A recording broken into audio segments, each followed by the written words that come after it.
Chapter 521.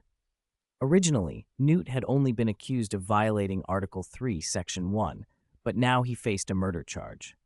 A few seconds after the hearing began, the case lid was opened. Heads, looking stiff and nervous, peered out under the watchful eyes of everyone in the room. Jacob, who had been blissfully entertained by the magical menagerie, emerged grinning until he saw the group gathered around the case. His smile vanished. Somewhere in the quiet, a voice asked in surprise, "Scamander?" Newt turned and saw a familiar face. Hello, Minister," he managed awkwardly. The man was the British Minister for Magic. Meeting a countryman in a foreign ministry should have been a small comfort, but neither Newt nor the minister looked pleased. Newt's brother, Theseus Scamander, was head Auror and director of the Auror office. Everyone in the ministry knew how fiercely Theseus protected his younger brother. According to wildly incomplete statistics, Theseus hugged Newt 9.5 times out of every 10 encounters. The remaining half hug was when Newt broke free first.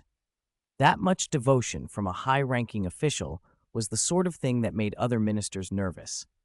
Tina had brought two companions into the hearing, one a wizard connected with magical creatures, the other a no-mage. Even though Tina insisted the no-mage had been bitten by a magical creature, bringing a no-mage openly into the most important magical chamber infuriated the American officials.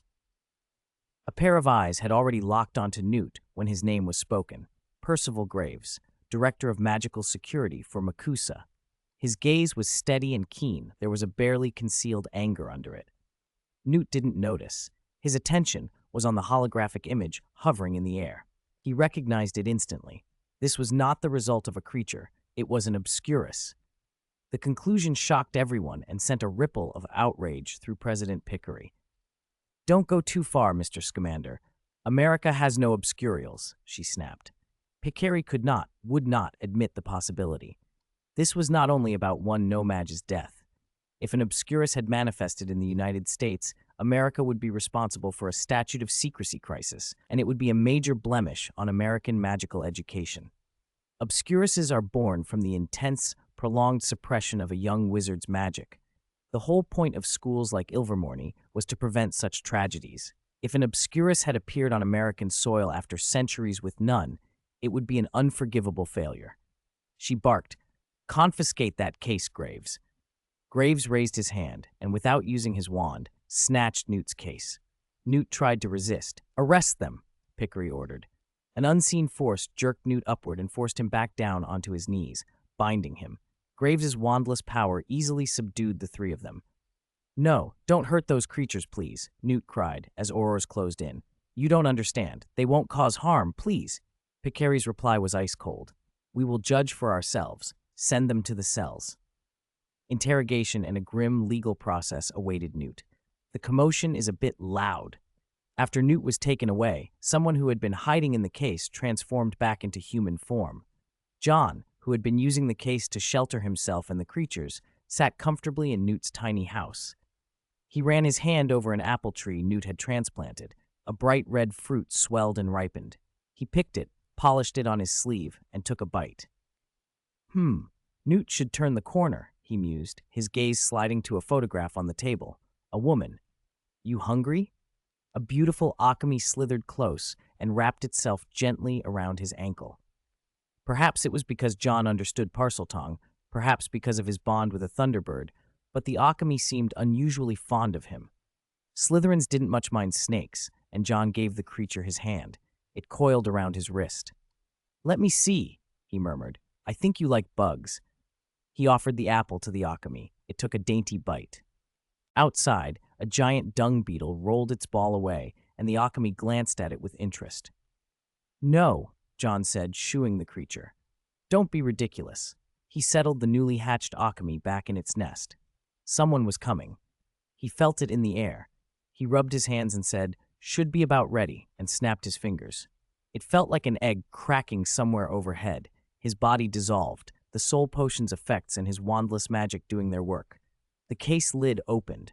He stepped out just as a group of Aurors entered Newt's case. John watched them move with the efficient, wary discipline of trained Aurors. One hurried over and reported to a black-cloaked figure. "Minister Graves, you need to see this." John's pupils narrowed into vertical slits at the sight of Graves.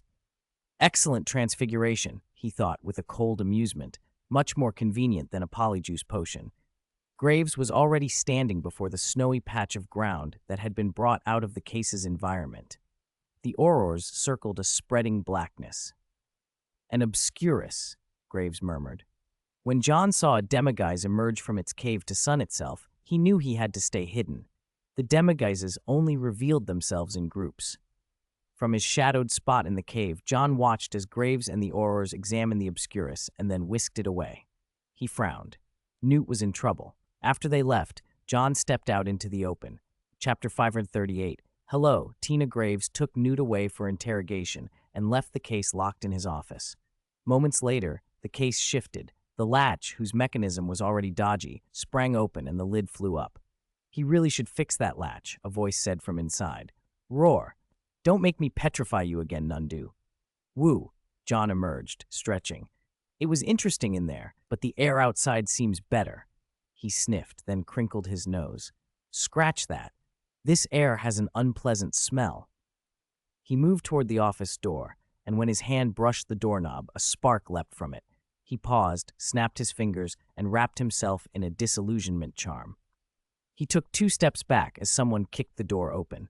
In the corridor, Queenie had just rescued Jacob from a memory charm and led him to the office where Newt's case had been taken. The door was protected by some complicated lock. After several failed attempts with Alohomora, Queenie muttered in frustration. He must have used some advanced spell to lock it. Cough, cough.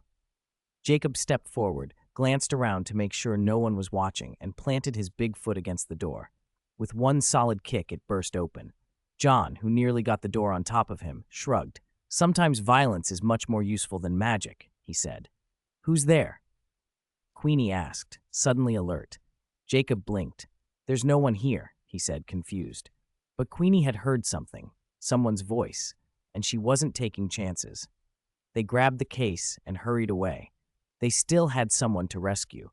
Because Jacob had come in with a flying door, John hadn't had time to slip back into the case. He was left standing in the corridor as the trio fled. The creatures inside the case shifted and rustled, and the sound of hurried footsteps faded down the corridor. 522. Chapter 522. If Newt discovered an 80-foot dragon missing, he would probably go insane. Without a wand, John didn't dare cast spells recklessly. What if, like before, a simple reparo turned into a shattering spell? He was afraid he might blow the whole place up. I can only rely on my innate abilities now, he sighed. Fortunately, he had a few of those. I hope I can get back before they open the case, he thought. An alarm pierced the halls of the Magical Congress of the United States of America.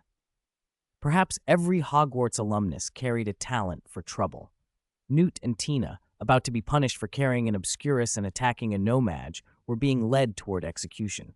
Newt, who habitually carried magical creatures, had a bowtruckle slip his chains and a swooping evil whirl out like a yo-yo to rescue Tina from the death potion. The two of them seized the moment and fled from the death row corridor. Aurors swarmed after them at the sound of the alarm. Newt sent the swooping evil to knock a few back.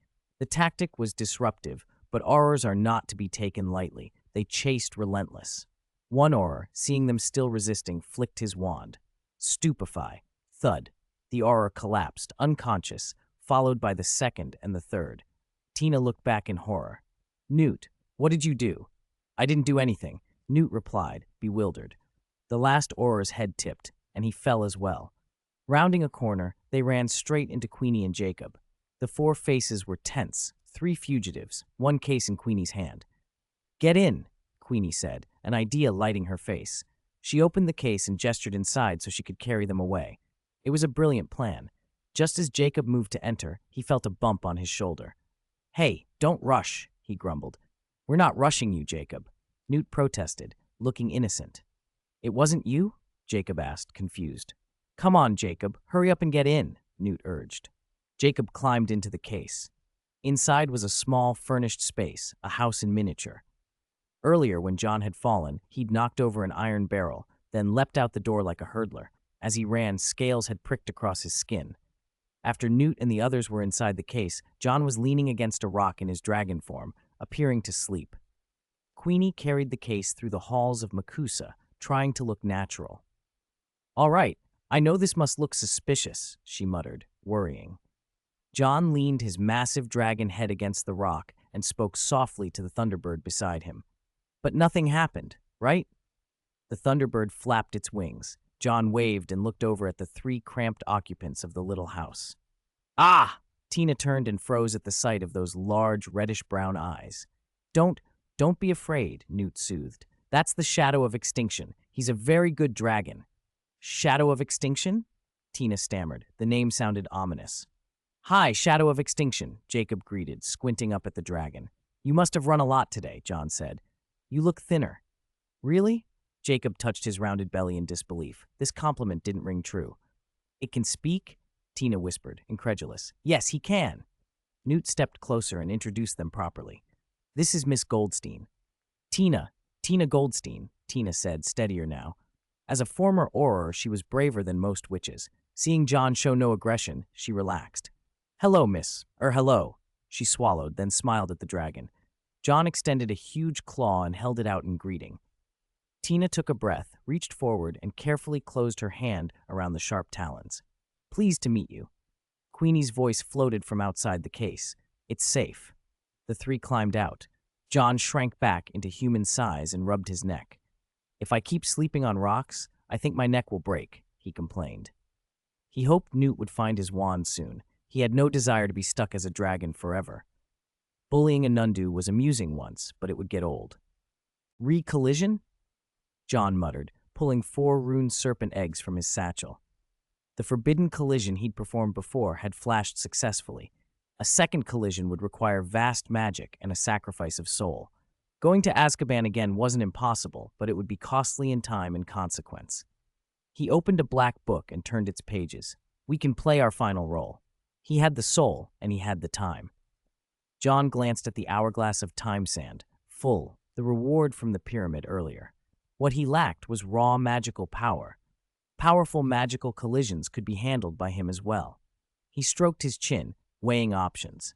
"Obscurus," he murmured. The thought came to him unbidden. New York, in the alley behind the Second Salem Church. A man was taping posters advertising the next meeting. Graves, Minister of Security for the Magical Congress of the United States, apparated up. He walked straight toward the man with urgent determination. "Credence, have you found that child?" Graves demanded. The man, Credence, answered in a trembling voice, "I can't." Credence was a timid squib. Graves felt impatient, but kept his tone calm, even solicitous. "Show me," he said softly. Credence whimpered, fear flooding him. Memories of abuse rose, and he nearly bolted. Graves took Credence's hand and inspected the fresh red scars left by the boy's adoptive mother. The woman was a fervent anti-wizard activist who'd preached the dangers of magic and beaten her adopted son relentlessly. Credence had never felt warmth from her. "Shh, good boy," Graves murmured in a voice Credence had never heard before, gentle and coaxing. Graves's thumb traced the scars as if comforting him, his words honeyed. "The sooner we find that child, the sooner you can leave this pain where it belongs." He was poison with a velvet coating, seeping into Credence's worn soul. Graves produced a necklace etched with circles, a vertical line, and a triangle, the symbol of the Deathly Hallows, and handed it to Credence, his voice deep and hoarse. "I want you to wear this, Credence." "I rarely trust people," Credence whispered. Graves placed the necklace around Credence's neck with his own hands and lowered his voice to an intimate whisper. "Very rarely," he said. "But you are different." As Credence hesitated, Graves put both hands at the base of his neck and drew him in. Step by step, with feigned tenderness, he led Credence into a beautiful, dreamlike trap. "If you succeed, you will be respected. Wizards will respect you," Graves crooned, pulling him into an embrace until Credence could not break free of the contact. "Forever respected." The familiar symbol swung at Credence's throat, glinting and radiating its subtle pull, making it harder and harder to resist. Chapter 539. Hello, Demiguise. At dusk, on a rooftop overlooking the city, 3 wizards and a no-mage gathered. Chapter 523. There was a dovecote here, and the sight of it made Jacob unexpectedly nostalgic.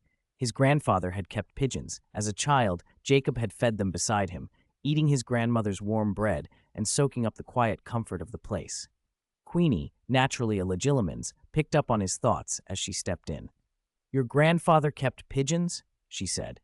"My grandfather kept owls. I used to love feeding them." They found an easy common ground, and the connection between them loosened and warmed. Tina stood nearby on a platform with Newt, looking down over the city. Worry creased her brow. "Graves keeps saying the disturbances were caused by magical creatures," she said. "We have to round up all your animals so he can't use them as a scapegoat anymore." Graves's behavior that day had been unnerving, especially his attitude toward the Obscurus, which Newt had noticed. Tina's voice tightened. "There's only one left for us to find. Dougal, my demagogues," Newt said. "Dougal," Jacob echoed. Newt's swooping evil had saved Tina's life. She had come to like those curious creatures. Newt named his animals in a manner that made them sound like friends, even family, not pets. Tina smiled at the big man. From suspect to gentle animal lover, he had stirred unexpected feelings in her. Newt met her gaze and with a faint, awkward turn of his head, made a joke. "There's a small problem. Well, we can't see it." "You can't see it?" Tina laughed, which only made Newt more sheepish. "Most of the time it's invisible." "So how do you catch an invisible creature?" she asked, amused. Newt laughed too. "It's harder than climbing into the sky." Tina gave a little cry of mock despair. They looked at one another and smiled. The distance between them had shrunk considerably. Then Tina suddenly brightened. "Narlac." Newt looked puzzled. "What?" "Narlac," Tina said, excited. "When I was an Auror, I used him as an informant. He dealt in illegal trades of magical creatures." Newt's eyes lit up. He wouldn't happen to be the type to track down creatures for a fee, would he? "He's interested in anything that can be sold," Tina said, pleased with her little reveal, leaning toward Newt with her hands on her hips. Their objective was clear. Tina led them down a filthy alley strewn with trash. The path opened onto a place that would still exist in later years, the Blind Pig. It was where John had arranged to meet the 13th District boss. Jacob listened as Tina casually asked Newt, "What's that black dragon in your case? I've never seen a dragon that can talk." "To be honest, neither have I," Newt admitted, his face brightening when he spoke of magical beasts. "I found him in Egypt, along with Frank." "Frank? The Thunderbird. He seems almost human to me," Tina said, "very intelligent." They chatted as they reached the Blind Pig. Stone steps led down to a basement that ended in a bricked-up doorway plastered with a poster of a socialite in an evening gown posing before a mirror. The two sisters stepped forward and, with a flick of their wands, transformed the poster into dazzling dresses. Jacob watched, a little stunned. Newt produced a small bow tie with his wand and affixed it neatly. Inside the case, John had the Niffler massaging his feet while he lounged on Newt's camp bed, reading the dark book. Time, time," he muttered. He frowned at the book's contents. "Set an anchor point in the past that cannot reach the future." The time turner could only take one back. What John wanted was to jump from the past to the future, which the rules forbade. The Niffler blinked and kneaded his feet with a fanatic intensity. John flicked a gold coin toward it. The little creature greedily tucked it away. He didn't say aloud that he had taken it from the Niffler's own nest. The Niffler believed it had found a generous patron and worked even harder. The dark book no longer exerted its usual influence over him. The time sand that had permeated John's body had altered him. Changes lay deep in his liver. He raised his left hand and studied the snake coiling around his wrist.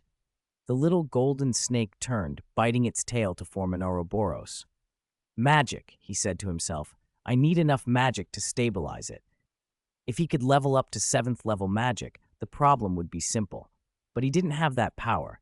His abilities, fused with his obscurial nature, were still insufficient. The last time he had achieved such a thing, it had required detonating his wand, the soul lamp, and a curse. He snapped his fingers, and the Ouroboros burst into scattered golden motes. A coin seemed to reverse its motion from the Niffler's pocket back to his finger. The Niffler didn't notice the slight. It kept massaging. John flicked another coin, and the creature gleefully caught it, stuffing it away like a loyal little robber. "You're welcome," he murmured, watching it. He thought of Newt's earlier warnings about an Obscurus in New York. One Obscurus might not be enough to cause catastrophe. What if there were two? Sometimes the past isn't about changing things, John considered aloud. Sometimes it's about filling gaps. As long as the outcome is the same, the future stays intact. He had learned from interacting with Gale and the others that as long as confirmed events maintained their outcomes, the stream of time did not necessarily break. Another coin appeared in his palm. He tossed it to the Niffler, who squealed in delight and hurried back to its nest, clutching a small hoard. It solemnly pulled out the coins one by one and then froze. One of the coins was missing. The Niffler frantically dug through its pockets. "Where's the second one?" it seemed to cry. But there was no second coin. Meanwhile, John, who had in fact only given one coin, had enjoyed a service worth a dozen. He returned to the rock area and laid out 3 golden artifacts inside the pyramid, the only things remaining besides the dark book: the golden scale, the golden scepter, and the golden mask. Fairness, resurrection, and, he trailed off, lifting the golden mask, wisdom. Helbo had wanted to use these items to resurrect himself, or more precisely, to reconstruct his body. After years of dormancy, the 3 relics were still perfectly preserved. John stared at them and wondered, if a soul is split, does it still count as a whole? The human-faced snake Helbo's hatred of his original body nagged at him. If a soul housed 2 consciousnesses, would one accept being a secondary presence forever, forever longing for the immortality of the host? Or would one choose to kill the original and take over the body? Helbo might have discovered that possibility, which could explain why he entrusted the true treasure to the dark book, an object incapable of action, rather than to the more ambitious human-faced snake. He was about to examine the artifacts further when he sensed movement outside. Newt and the others had returned. John stowed the trio, scales rippling over his skin as he shifted back into his shadowed, extinct form. He lay still on the rock and watched the little hut. Every time Newt and the others went out, there were more people waiting when they came back. This time was no different. Chapter 5 and 24. 4 people came in together. Jacob carried the demiguise, grinning from ear to ear. Tina, guided by Newt, held a baby Akami. Despite having been duped by the goblin Narlak earlier, they had at least found the demiguise. Newt had discovered that the demiguise had been outside keeping watch over the baby Akami after it wandered off. Newt frowned, wand in hand. "I don't understand," he said. "Where did this wand come from?" The department store where the demiguise had been found was a muggle shop. How could there be a wizard's wand? When they had come across the demiguise, it had been feeding the baby Akami and guarding a wand very carefully. The baby Akami's sudden departure had accidentally nudged the wand away. The demiguise, recognizing it as belonging to someone important, had stayed to protect it. As Newt puzzled over that, the demiguise, stuck in its own nest, clung to Jacob as if it didn't want to leave him. Jacob smiled indulgently. "You glad to be home? You must be exhausted, old buddy. I like you too." A shadow fell across them, and Jacob froze. He turned and grinned at the enormous creature looming above them. "Hey, Shadow of Extinction, fancy meeting you again." Jacob and the dragon had some history. They were clearly not strangers. Queenie, on the other hand, flinched. This was the first time she'd ever seen anything like it. Jacob soothed her. "It's okay. That's the Shadow of Extinction. He's a dragon who likes to help." He remembered, with some gratitude, the dragon's single claw the last time, a claw that had saved his life, preventing him from being crushed by an erumpent. Queenie peered up at the dragon in awe and murmured, "This is the biggest dragon I've ever seen." "Come on down now, little guy," Jacob coaxed the demiguise, which was still clinging to him. Then he turned back to the dragon with a chuckle. "I think you scared it a bit." The dragon didn't look alarmed. It burrowed back into its nest and refused to come out. Queenie, curious, stepped toward the dragon. "Who's going to introduce me to this sweetheart then?" she asked. The dragon's eyes flicked to the wand resting on the platform. Newt had set it down. He needed to go sort out the bow truckle trouble first. "Seems my little experiment worked," he muttered. The dragon stared at the wand. Queenie, standing close to the creature, felt a strange awareness and looked up at it in surprise. Jacob drew closer to her, and as if this sort of thing were perfectly natural, asked, "Isn't it strange? A dragon that can talk. Is that common where you're from?" Queenie's expression shifted. She heard a voice, clear and separate from anyone standing there. When they leave, I'll take the wand and depart. She was certain the thought had not come from Newt or anyone else. The voice had come from the dragon itself. Jacob whispered, "He's watching you." Queenie blinked, startled into a smile that felt a little forced. "Hello, I'm Queenie Goldstein." "Hello, Queenie," the dragon answered, its voice like a low rumble. After watching her for a moment, the dragon said with a dry note, "Has anyone ever told you it's rude to go into someone's mind uninvited?" Queenie paled. "Oh, sorry, I can't control it." She stepped back, embarrassed. "A natural legilimens?" The dragon's interest was frank, an unexpected gift. Relaxed by his tone, Queenie smiled sheepishly. "It's mostly troublesome." "You might find reading about it in your school library," the dragon suggested. "School?" Jacob's ears pricked up at the word. "A magic school in America?" "Of course, Ilvermorny," Queenie said proudly. "It's the best school in the world." "No, it's not. The best is Hogwarts." Newt, momentarily distracted from his bowtruckle troubles, set the mooncalves in order nearby. Queenie folded her arms, affronted. "Nonsense." Tina laughed.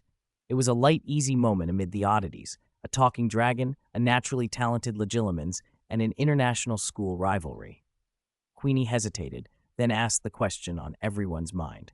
"What do you mean by your wand and depart?" John, whose enormous form they had been addressing as the shadow of extinction, sighed. "I had hoped you wouldn't ask. It would have made things simpler, Queenie." Newt frowned. "What do you mean?" John rose, the movement huge and deliberate. "It means exactly what it sounds like. I think it's time for us to go, Newt." "Wait, shadow of extinction." John lifted a massive claw. The wand on the platform rose, hovered, and flew straight into his palm. "It's time to depart," he said quietly. Mist gathered around him. Within a heartbeat, the dragon was shrouded in a pale fog. "Shadow of extinction!" Newt cried, lunging forward, but the enormous body dissolved into the haze and vanished. "How did it do that?" Tina breathed, eyes wide. A dragon disappearing into thin air. Were they witnessing a kind of magic beyond anything they expected? A thunderous concussion shook the ground. Frank the Thunderbird screamed and launched into the sky, wings flashing black and gold, a streak of lightning in his eyes. "Danger," Newt said, watching Frank closely. "He senses something." Night had fallen over Brooklyn. Far below, a twisted, blacked-out shape tore through Manhattan's skyline, leaving a path of ruin. Cars hurled through the air, sidewalks ripped open, buildings crumpled. An obscurial had gone berserk. On the roof of a nearby building, a white-haired wizard stood, fiddling with a freshly made wand. The black storm roiled in the streets. The power it unleashed marked it as an adult obscurial, an appallingly rare and terrifying thing. A car was sent flying and smashed toward a pair of children. John flicked a claw, and the car veered off its course, missing them. The deflected car crashed into a pile of rubble and blasted it aside, just in time to stop the debris from burying the children. "Run, Steve," one boy yelled. "Bucky, help! There's someone hurt!" the other shouted as one of them sprinted to aid an injured woman. The stronger boy chased after his friend, terrified for him. John didn't seem to know the difference his casual gesture had made. With a simple motion, he appeared on another rooftop and looked over at the chaos, under a large sign that read, "Squires."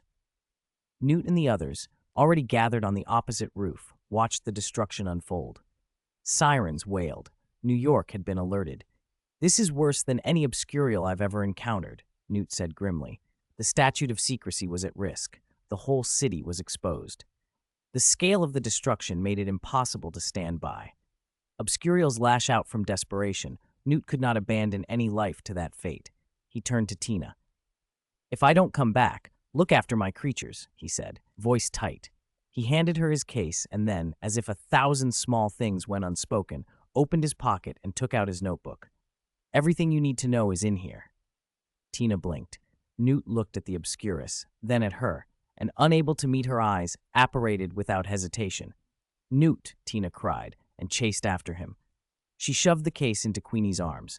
Queenie, flustered, handed it to Jacob, who squeezed her hand and wouldn't let go. She read a flicker of Jacob's memory and fell silent, shaken by the glimpse into his past.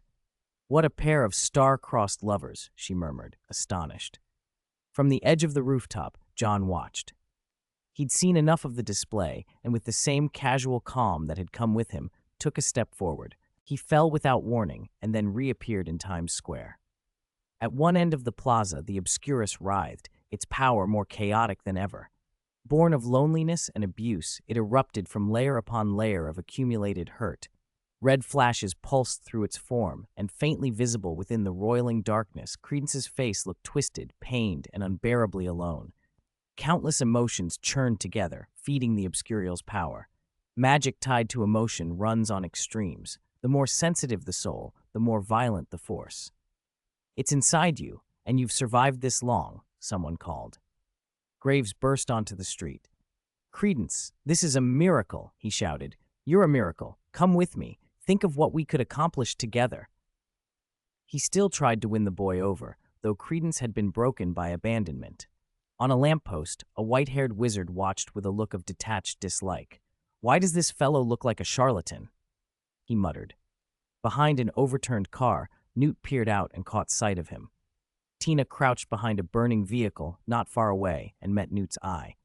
"It's the boy from Second Salem. He's the Obscurial," Newt said quietly. He had seen Tina's punishment by Makusa for helping that boy. The memory had surfaced in the execution pool. "But he isn't a child," Tina said, puzzled. "He must be exceptionally strong to have survived," Newt answered. The Obscurus shrieked again. Tina made her decision.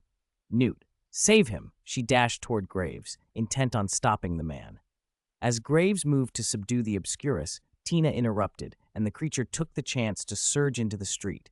Newt sprang after it, then glanced up. The white-haired wizard on the lamppost had vanished. The Obscurus tore through the city. Newt pursued, calling, "Credence, I can help you!" He hoped to calm the boy, but his voice only provoked another attack.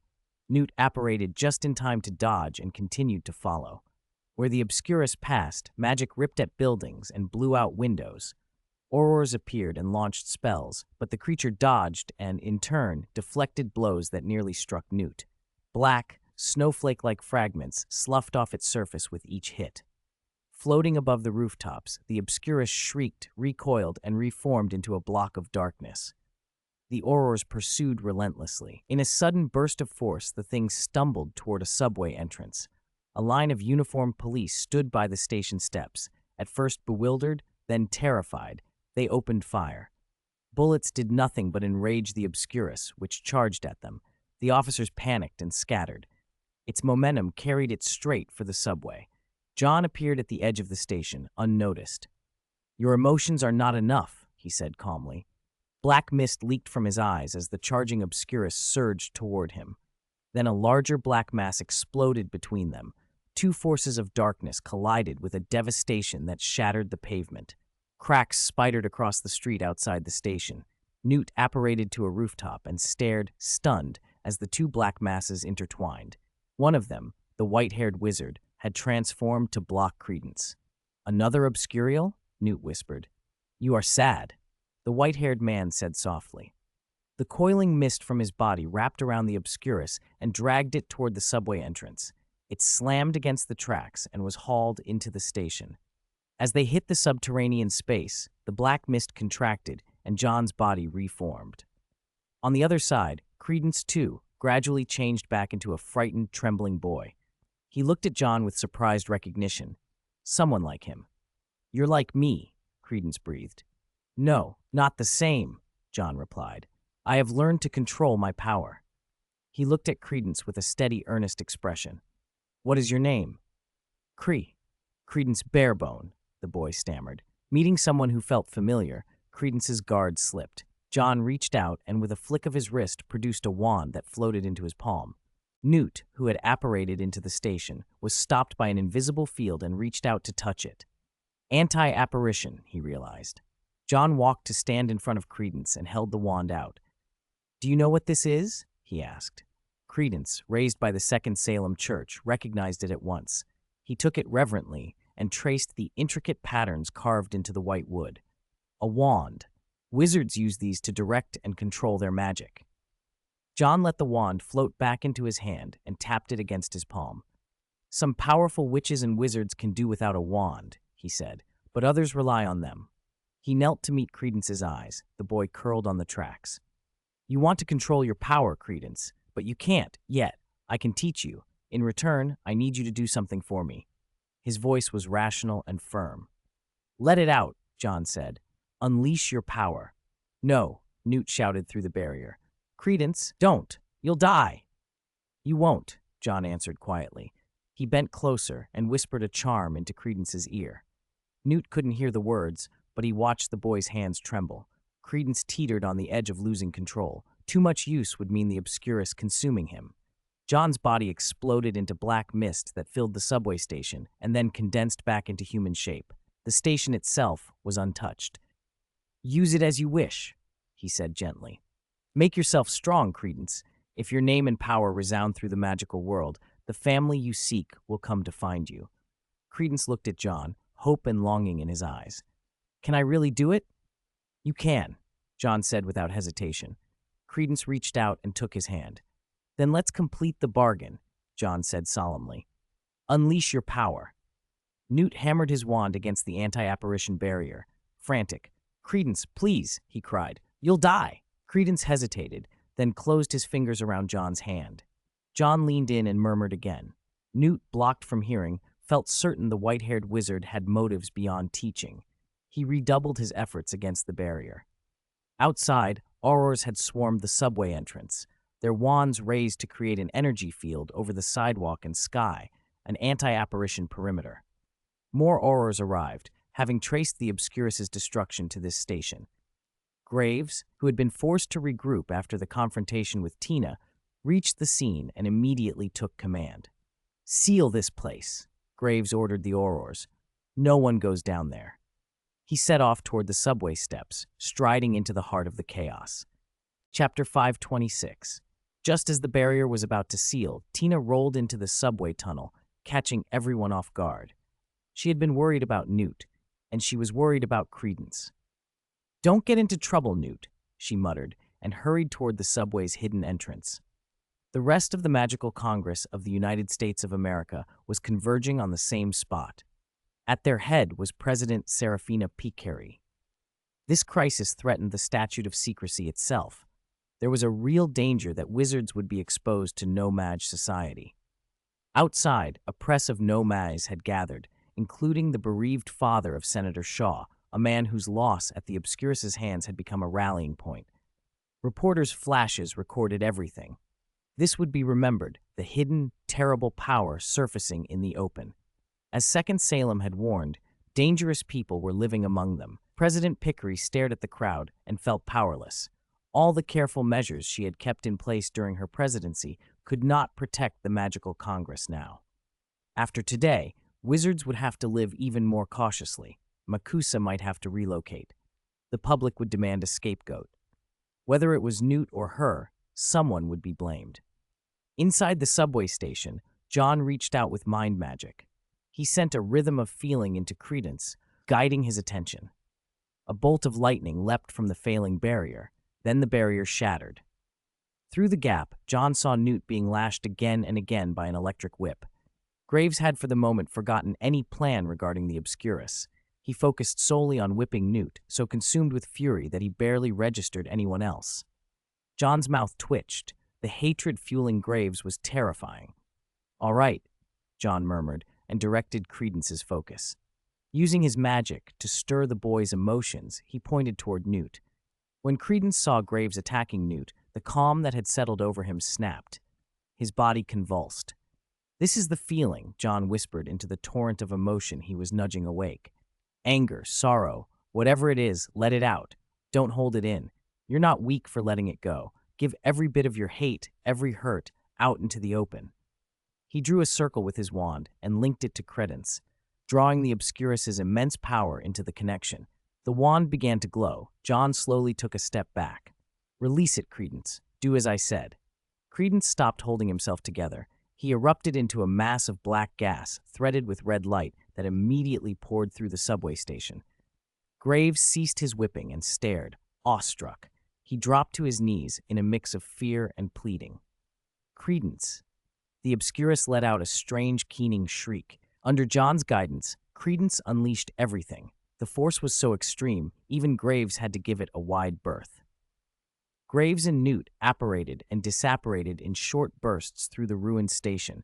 dodging the Obscurus's furious strikes as the place disintegrated around them.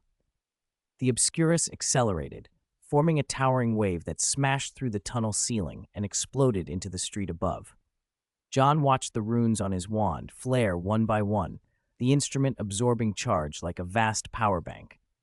"Well done, Credence," he said, estimating that the wand would soon be fully saturated. On the sidewalk, the Obscurus tore through whatever stood in its way. Nomads and wizards alike looked on in stunned horror. A half-built skyscraper shuddered under the onslaught. Panes of glass shattered from floor to floor. Its skeletal scaffolding buckled and collapsed. The crowd beyond the magical alert line panicked, abandoning their cameras and scattering for cover. The Obscurus condensed into a giant disk that hovered, then suddenly collapsed into a ball and shot back down through the break in the station with a scream. Its power raged. Newt and Graves lay together on the platform, clinging to whatever shelter they could find, trembling beneath that darkness. Inside the black mass, Credence writhed in agony. John had amplified his emotions, and the pain and fury were unbearable. The cloud of black gas rolled over the station dome and seemed about to swallow the two huddled figures. "Credence, no!" Tina leapt forward. Her voice cut through the tumult, and the Obscurus faltered. Credence recognized it. She had once stepped in to help him when he was beaten and abused by his adoptive mother, risking the law to do so. The memory of that kindness was seared into him. The black cloud rotated and slowed. Credence fixed his gaze on Tina. She met the strange, desperate eyes within the darkness and pleaded, "Please don't do this." Newt, seeing a chance, urged, "Keep talking, Tina. Keep talking to him. He's listening." Through the inky veil, Credence reached a trembling hand toward Tina. She had been the only person who had shown him unambiguous compassion. His face was a tangle of urgency and fear. John rubbed his wand, fully charged now. The device hummed with power, approaching the force of a supercharged magic crystal. He let that power coil and then snapped it through the link he had formed. The mental threads binding Credence to John were cut. The mind magic influence vanished. Slowly, Credence began to stabilize. Tina stepped closer, sorrow and pity in her voice. "I know what that woman did to you. I know you've suffered. But you can't keep doing this. Newt and I will protect you." Graves sucked in a breath and pushed himself to his feet. He hadn't given up on the Obscurus. Tina moved nearer still. "This man is using you," she told Credence. Graves immediately argued back. "Don't listen to her, Credence. I want you free." His voice was softer now, threaded with a promise. "It's all right." Then Graves's eyes caught something white moving beneath the blackness of the Obscurus. His pupils tightened. With John's mind magic no longer steering him, Credence's attacking will began to waver. The Obscurus too started to draw in on itself. Aurors suddenly poured into the subway, spilling down the entrance and into the tunnel. A group even appeared behind Tina and raised their wands. "Lower your wands," Tina cried. "You'll scare him." "Credence." John's voice rang out again, softer this time. Credence turned. John murmured, "Remember that, Charms." The boy gave a terrible, animal groan, and the Obscurus began to swell again. Tina and Newt moved instinctively to shield him. Graves shouted over them all, furious and protective. "Lower your wands. Whoever touches him, I'll make them pay." "Credence. Credence." For a moment, Graves and Tina were united in the single impulse to protect the boy, but the Aurors opened fire with restraining charms. Streams of light struck the black mass. Credence screamed in pain. His face contorted as he reached blindly for John, desperate to grasp the only person who had seemed to offer answers about his family. John watched him steadily and slowly waved his wand.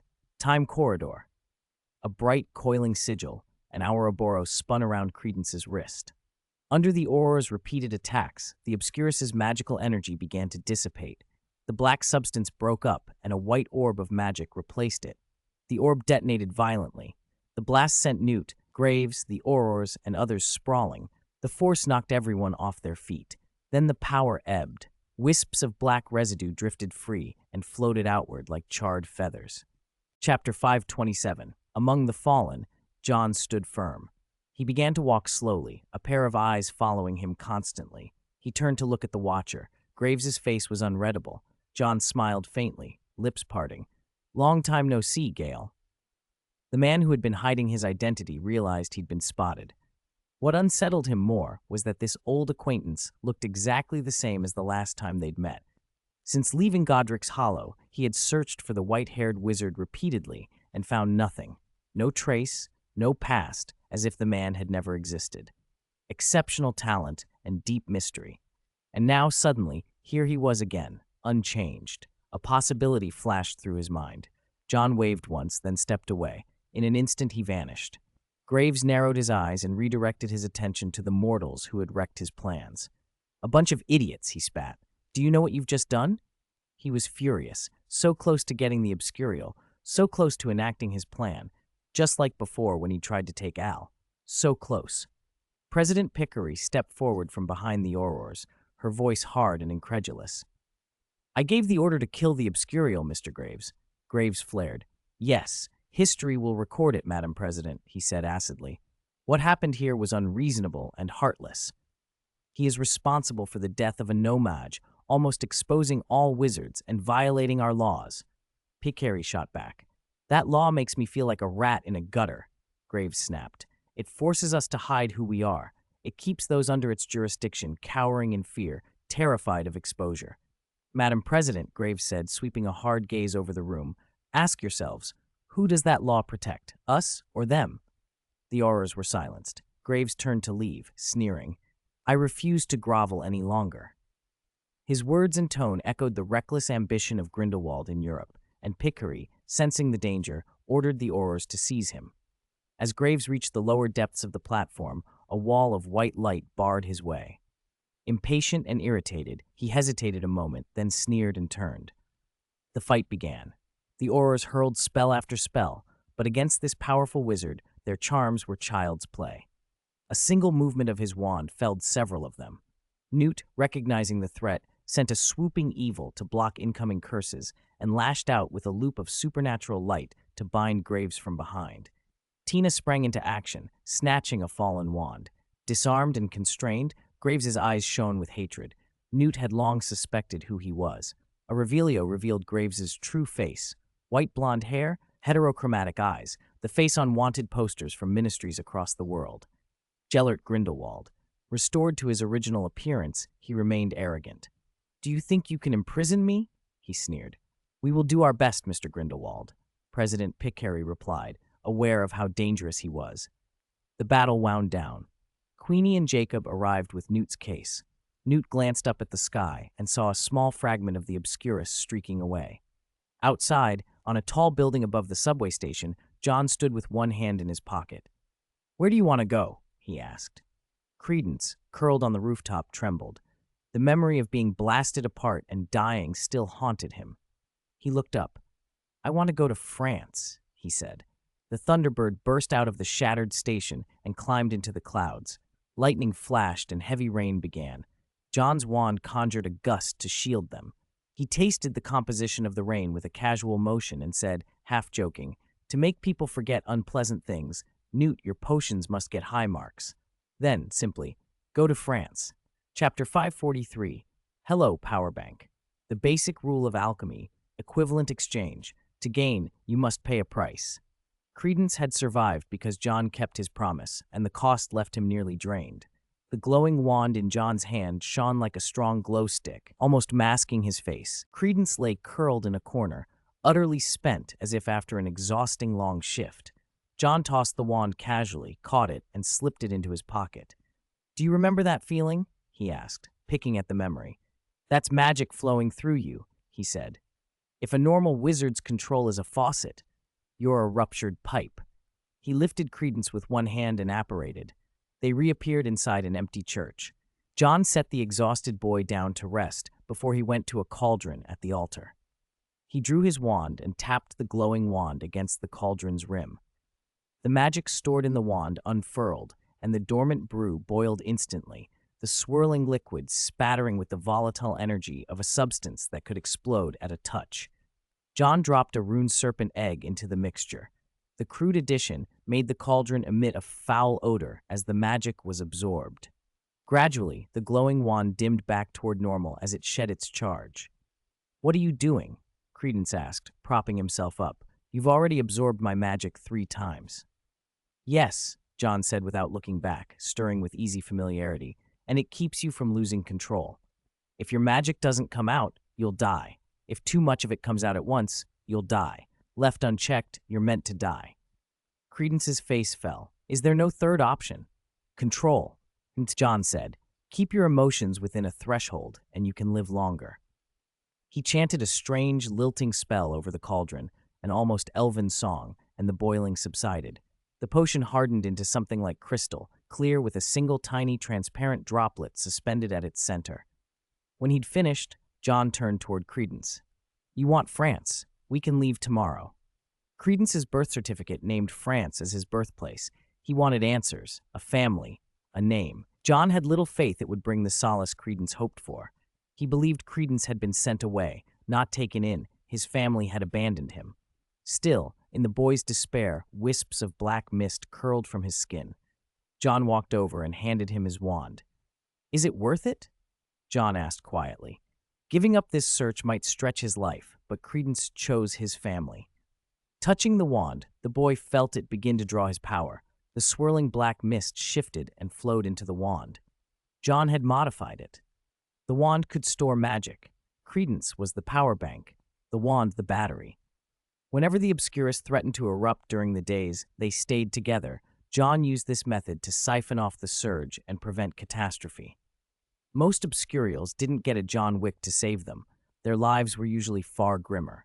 John sat beside Credence and looked up at the stained glass Madonna and Child, colors pooling in the dim light.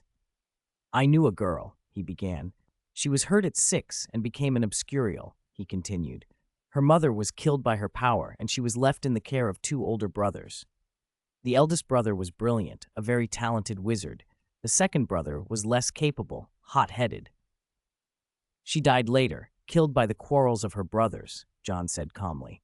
The eldest brother wanted to take her away, to hide her like a secret, to seal her away from the world. So he wouldn't have to worry when she might lose control and kill others. He wanted to be free, completely unburdened. Credence listened. Her eldest brother didn't love her? He asked softly. He loved her, but she was a burden. Shackles, John said, shaking his head. Her life was like a bomb. Her eldest brother was almost a saint. He loved her, yes, but he loved the world more. His care came from duty, from moral obligation. It was a form of love, but also a moral chain. Chapter 528. John's expression was complicated. Wizards only fear Obscurials, he said quietly. Even their own families are terrified by that uncertainty. What about you? Credence stared at him. John was younger than him. Still, Credence had heard the word. You're an Obscurial, too. Me? I'm different. John chuckled, a mix of pride and reason in his voice. I'm stronger than any of them. Wizards are the odd ones out among nomads, and Obscurials are the odd ones out among wizards. Credence, John said, meeting his eyes. You can be powerful and cruel, but you can't be weak and kind. His meaning was blunt. Kindness quickly turns into self-torment. The words stripped away the fantasies Credence had been clinging to about his family. If they truly loved him, why would they abandon him? Send him to that hellish second Salem? A wizard consigning his own child to an anti-wizard institution. Credence remembered the beatings from his adoptive mother, the long years of cruelty until he finally exploded and killed her. He was full of longing and fear, a fragile child who had fallen for Grindelwald's Graves' warmth because it was the only light he had. But it had been exploitation, another cruel punishment. What's her name? He asked softly, about the girl like him. Ariana Dumbledore. John rose. Credence's voice went small. Are you going to use me too? Yes. John nodded without hesitation. I need your power. There's enormous power inside you, Credence. Credence sounded like a child afraid of being abandoned. If you find me useless, will you leave me too? Fear had already crept into the joy of finding someone who seemed to understand him. He didn't want to lose the family he'd never had, whether blood or friendship. John had been treating him as a brother these last days. Though John looked younger, his maturity made Credence see him as an older sibling. All of John's requests so far had seemed aimed at controlling the Obscurus, keeping it down. John glanced at him and said, coolly, then become powerful enough that I can't abandon you. That's your choice, not mine. Credence swallowed. I'll keep my promise. After we reach France, I'll have to leave for a while.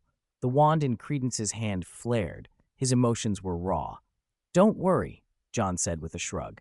I'm just going to find something.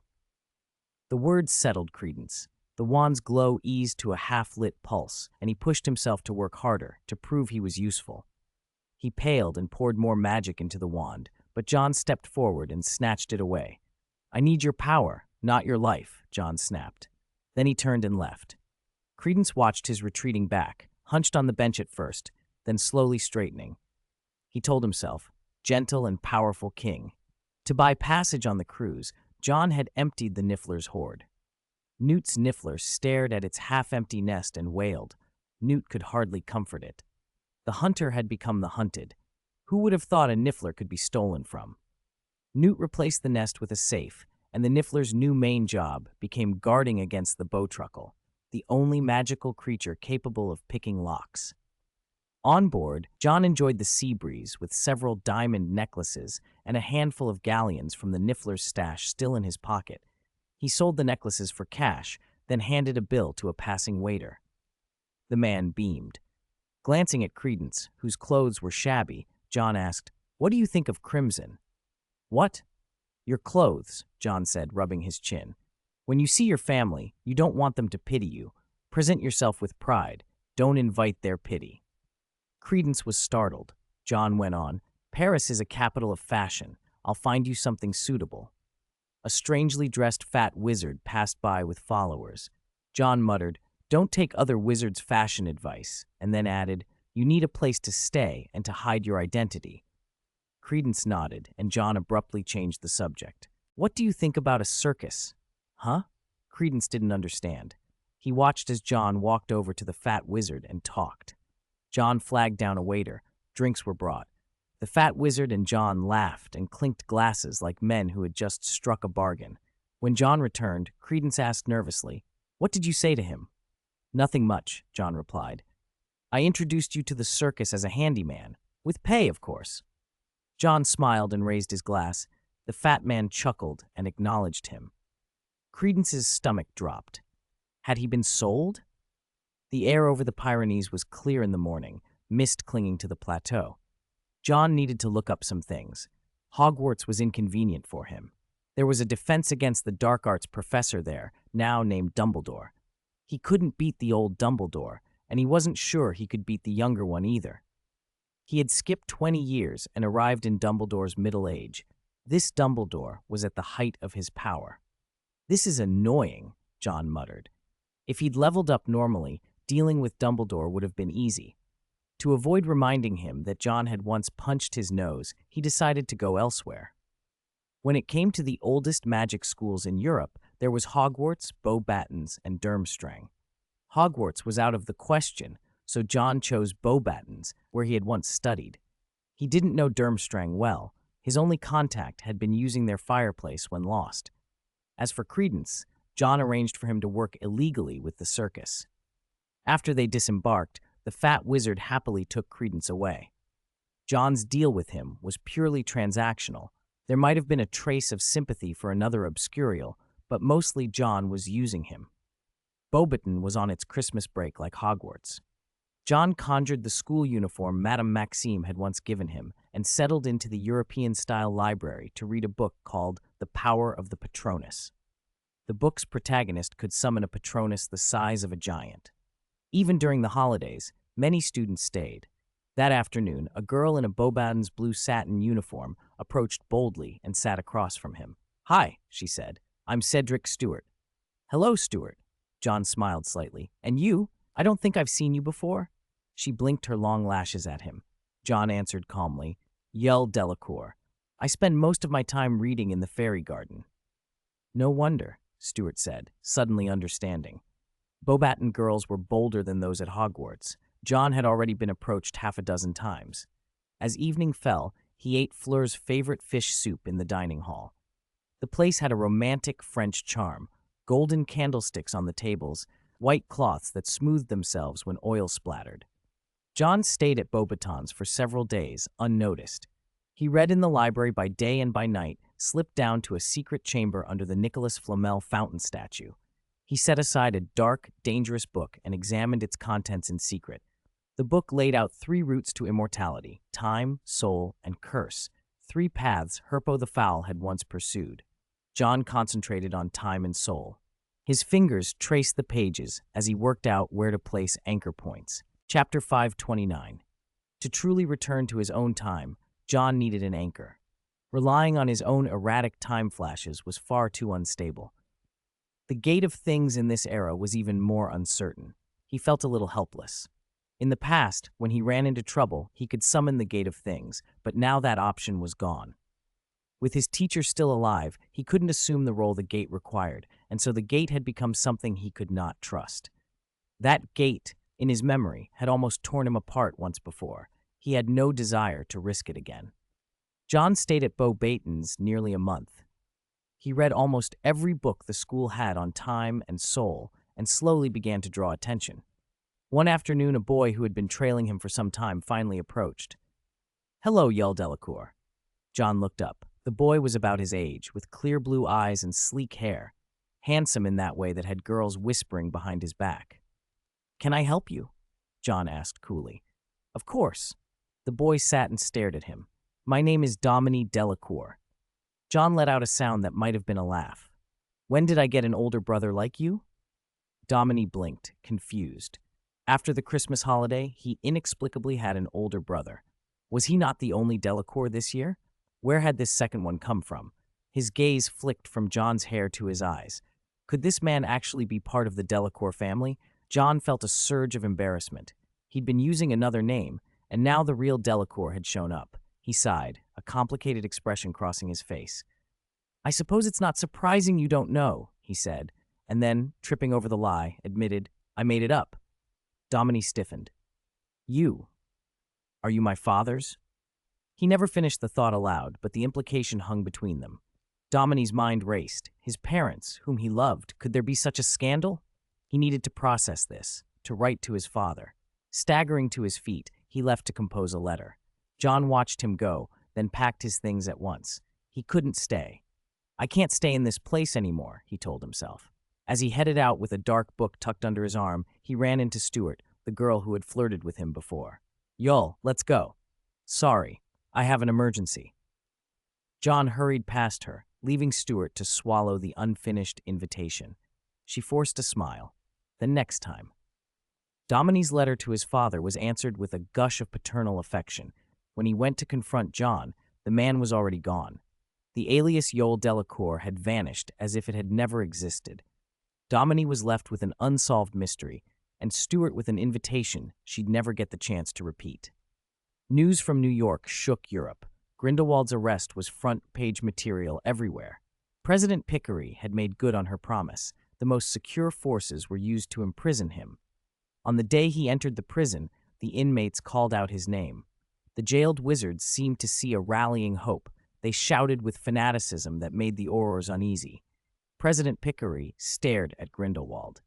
The man showed no fear, no tension, only a calm like someone who had come home. "Watch him closely," she ordered the Aurors. Ministers from other countries, learning of Grindelwald's capture, immediately opened negotiations to have him transferred to their custody. Pickery spent days bargaining. Grindelwald's value was too great to disregard. Newspapers exploded with coverage. Followers and opponents alike watched every development. John read it all. He had been spending the Niffler's Hall in a high-end tailor's shop. "Sir, per your request, the garments will take 2 weeks," the shop assistant told him. John nodded. "I'll collect them then, and I want some alterations. Add some decoration to the collar." Custom tailoring was expensive in this era. After he arranged the details, John left the shop. It had been a week since he'd left Beauxbatons. Credence had been doing odd jobs with the circus for over a month. John wasn't in a hurry to find him. Instead, he made for a hidden trading quarter in France, a district like Diagon Alley, the commercial heart for French wizards. Thanks to the Niffler, he had the funds to blow through whatever he wanted. Sitting at an open-air tea stall on a narrow hidden street, John sipped black tea and read every report on Grindelwald he could find. Even a month after the arrest, the Dark Wizard still dominated public conversation. The head of Britain's Department of Magical Law Enforcement issued sharp warnings about Grindelwald and the New York incident. The Obscurus matter was splashed across the papers. For now, the common belief was that the Obscurus had died. Credence was, for the moment, safe. How long that could be kept secret was another question. This Ministry of Magic was efficient in comparison to the muddled years that would follow. After a massive spending spree in the hidden quarter, John's small satchel bulged with coin. A niffler's nest truly was a fortune. He had discovered why letting a niffler into your home was said to be a one-way ticket to bankruptcy. The creature was a master at accumulating treasure, lawful or not. He opened his palm. Resting there was a clear, tear-shaped object, something he had refined from repeatedly absorbing Credence's magic, a drop of ultra-high concentration, pure magic. One such drop could obliterate 10 ordinary wizards. It had taken a pot of congealed matter to yield only this single bead. Unlike the brittle magic crystals he'd seen, the energy here felt unalloyed, direct. Only a rare physiology could absorb it. To anyone else, it would be a potent poison. It was the kind of power only super-strong wizards, or obscurials like John, could use. He wasn't yet ready to time flash. The suit he had commissioned still needed 2 weeks. In the meantime, there was another place he needed to visit, Azkaban. His soul supply was running thin. He had to replenish it. Even with a millennium-old soul, one could never have too many, only too few. John had been the first to realize the ingenious way Dementors could be used, siphoning the sins of predecessors to augment his magic. "This time, I won't take too many," he murmured. He didn't want to risk affecting the Dementors of his own era. Overreach could create problems across time. He found a smuggler in an alley by the plaza, a man with a shepherd's crook and a furry hat who specialized in getting people where they weren't supposed to be. Azkaban loomed. After that terrifying disappearance, whatever force had been rumored to consume certain Dementors, a legend had been born among the Dementors themselves, something that could drag them into darkness. It stayed a whisper, a rumor at first, confined to Dementor circles. The Aurors scoffed. It was common knowledge that the only charm known to affect Dementors at all was the Patronus, and that only to repel them. The Ministry's dismissal angered the Dementors, but there was little they could do except grow more cautious. One Dementor, however, was unusually bold. "Come on, that's pathetic. We're Dementors for Merlin's sake," it boasted. "So you're very brave, are you?" a second voice teased back. "Of course I am. I, am the bravest." The Dementor paused. It was on patrol alone. Where had the second voice come from? A faint jingling sounded. The Dementor turned its head, and a net of black-threaded magic burst open. Away was gone. Chapter 530, Credence did odd jobs, exactly the kind the name implied.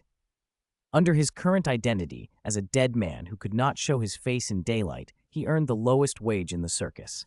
After food was deducted, he made less than a Hogwarts house elf. He did the foulest, most exhausting work, scrubbing the kappas, scraping down the little dragon's droppings, hauling out the stinking refuse no one else would touch. The fat wizard who ran the troupe, no longer the friendly man John had shared a voyage with, glared at Credence as he shepherded the circus's cash cow past. "Keep away from her," the owner snapped. "Go clean the kappas." Credence clenched his fists and watched the fat man lead the attraction away. For a moment, a flash of black energy burned behind his eyes, but John's training had stuck. He could hold himself in check.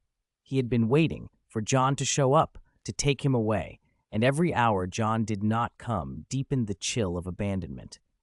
A thought whispered in his mind that felt too much like Grindelwald's pattern. Once someone had outlived their usefulness, they were discarded. He wasn't like Grindelwald, Credence told himself aloud. A darker voice inside him sneered back. "What's different?" He said it was a transaction. "No, he wouldn't," Credence protested, though his voice trembled. "Stop lying to yourself," the inner voice hissed. "You'll be abandoned again and again." "Shut up. Your parents abandoned you. Grindelwald used you. He's no different. You're an obscurial, worthless, trash to them. You'll die." The blackness around him thickened until he could feel it crawling under his skin. Then a gentle voice cut through, and the spell of anger loosened. "Credence." He turned. A beautiful Asian woman in a simple blue dress stood by the fence, her eyes soft with tenderness. It was Nagini, the circus's star, People came from far and wide to see the legendary Maledictus. In the month since he'd arrived, she had been the first to touch his empty loneliness. They pressed their hands together through the barrier.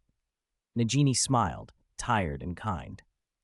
"They always do this," she said. "I'm used to it." Credence gripped her fingers and promised in a low, hard voice, "I'll take you away. I swear I will." Their closeness was a fragile pact between outcasts, two broken birds leaning on one another with one wing each. For a breath, the black energy receded. John had been to Azkaban again. He tucked the red and white spherical objects into his satchel, carefully stowed away several small bottles that glowed with a holy white light, and absorbed a dark, murky curse into his right hand. It had taken days of travel to reach the island, and several more to find and subdue the Dementors. By the time he left, he had enough of what he came for. He paused, though, before boarding the boat. Herpo the Foul had left behind dark tomes, so what about Extus, who had been as twisted in his own way?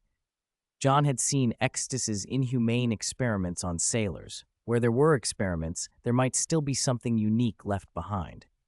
Extus had been different from Helbo. His dealings with souls hinted at ideas seen in the Dementors themselves. He'd been mad enough to mingle with them, to become a curse, an alternative hope at immortality. Where would Extus have hidden his work? The island had become Azkaban after his death. The Ministry of Magic had swept the place clean. If anything terrible had been found, it should have been seized or destroyed. Yet John remembered seeing water in the grotto, a dark pool the Ministry might have overlooked. If anything was hidden from official inspection, the seabed was the likeliest place. John shifted his lungs into a dragon's capacity and dove. He went down several hundred meters in a single breath.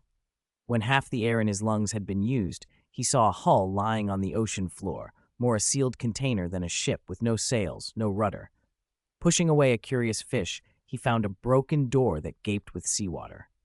Inside lay white bones, tarnished trinkets, shackles eaten by rust, and hooks draped in frayed rope. Magic had once saturated the place, but time and salt had eroded most of it. Only the carcass of Extus's work remained, colonized by fish and parasites. John searched until he found a waterlogged cupboard. The door fell open on damp parchments, experiment logs and notes. The salt had ruined many pages, but parchment and special inks were more durable than ordinary paper. He tapped his wand. The cabinet obediently rose and followed him to the surface. Back on the boat, John spread the soaked sheets and dried them with careful charms. One vellum in particular caught his eye. Extus had written that he had once met a nightmare. "A nightmare," John murmured. The first time John had met Extus face to face, Extus had taken the guise of Ambrosius. So who had Ambrosius met? Merlin. If Merlin existed in the way the legends claimed, was supposed to be the child of a nightmare, a being that could enter dreams. Some told it Merlin had an elf for a parent instead. Myths tangled on themselves. If there was an immortal wizard, the oldest whisper pointed to Merlin. But which story, which Merlin, had Extus encountered? Ambrosius, the figure John had known in the dragon graveyard, had said Merlin was not singular, that the name could be a title, a role passing from one figure to another. The thought of a manifold Merlin reached into other worlds, into the hunter world John had heard about. He shook his head and forced his thoughts back into the present. The parchments fluttered at his command, arranging themselves in the air.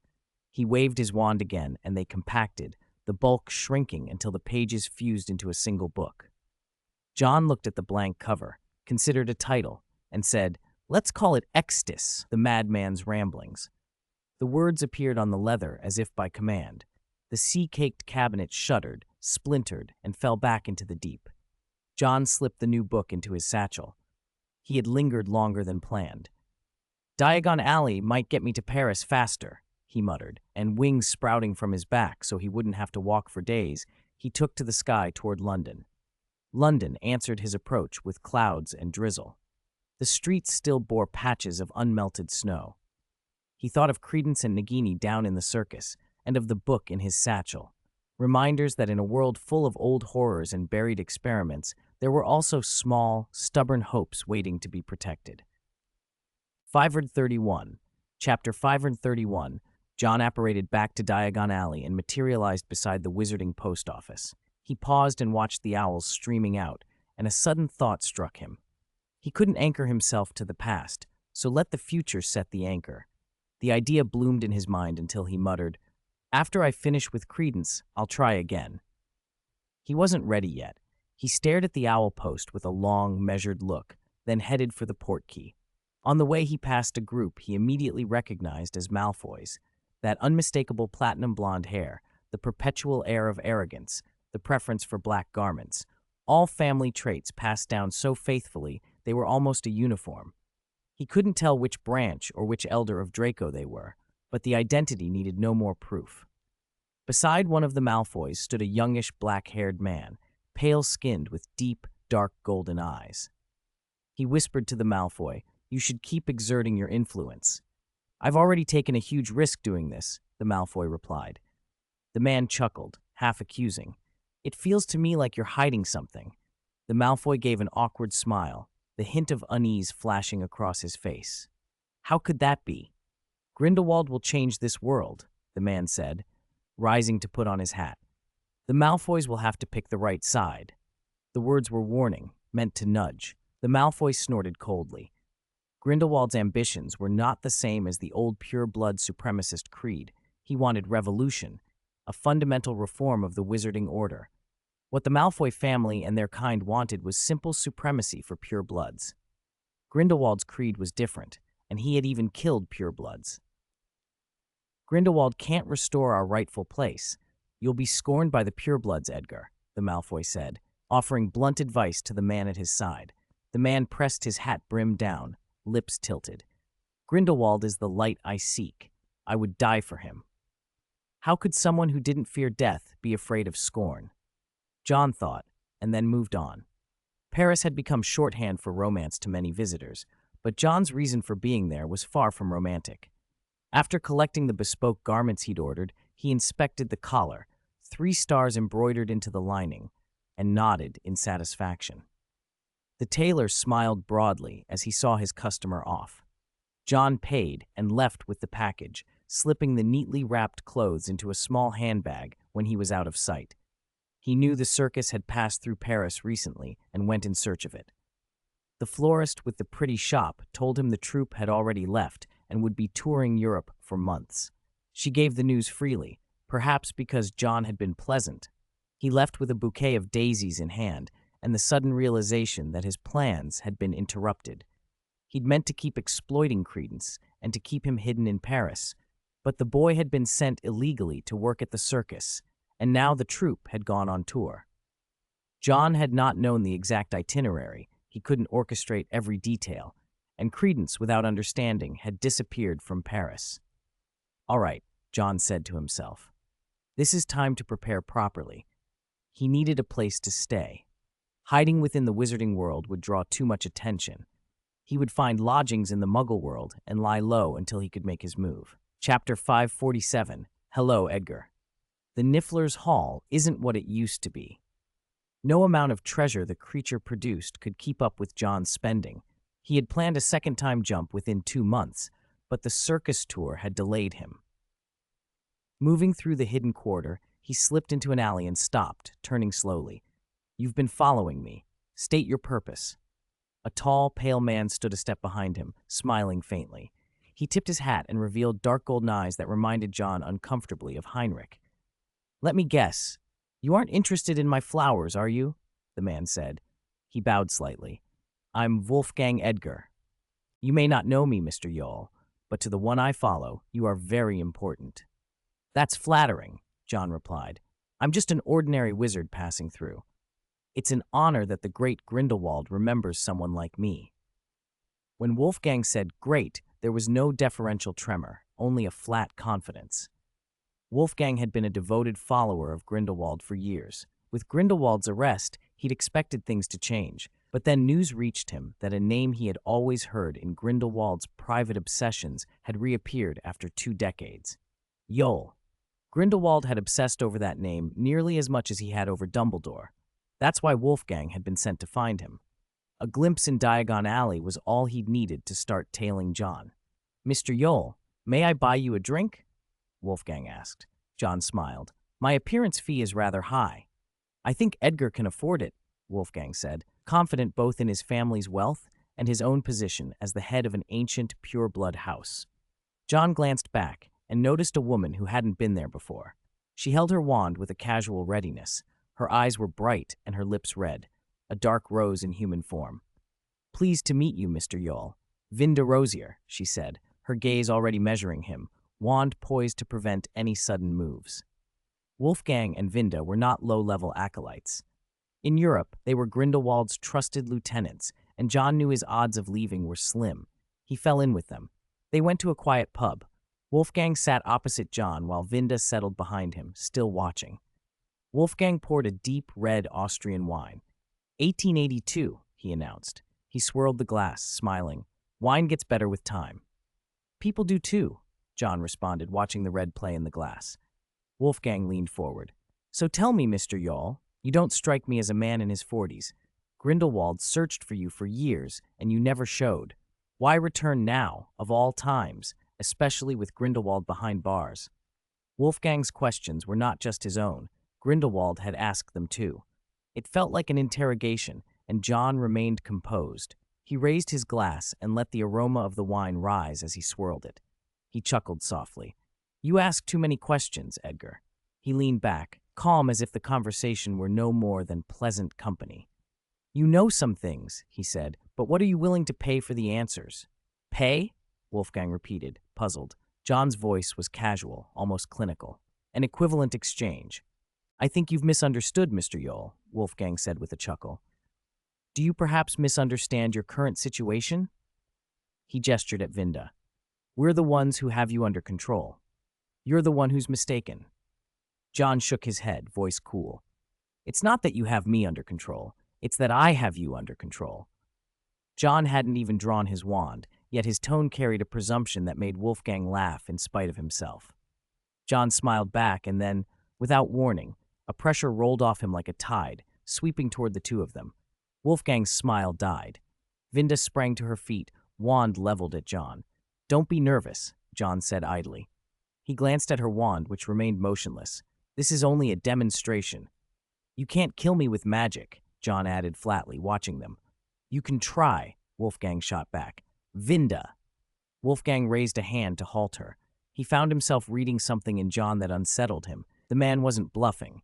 Vinda, who was Grindelwald's lieutenant, hesitated on Wolfgang's word and lowered her wand slowly. John cocked his head. I know someone who uses the killing curse, he said. He's not particularly bright, but I'll guarantee he's stronger than you. Vinda's face tightened. John gave a half smile. Don't panic. I'm not like you. I don't kill lightly. Wolfgang's curiosity outweighed his caution. He watched John carefully. If this man was willing to trade his information, what did he want in return? So what is your price? Wolfgang asked. John smiled. Compromise is the first step to a bad negotiation, he said, and then perhaps the Deathly Hallows would be a good choice. Wolfgang's hand went instinctively to the pendant at his collar, the symbol of a vertical line, a circle, and a triangle. He froze. How did you? He caught himself and shut his mouth, staring at John instead. Don't look so surprised, John shrugged.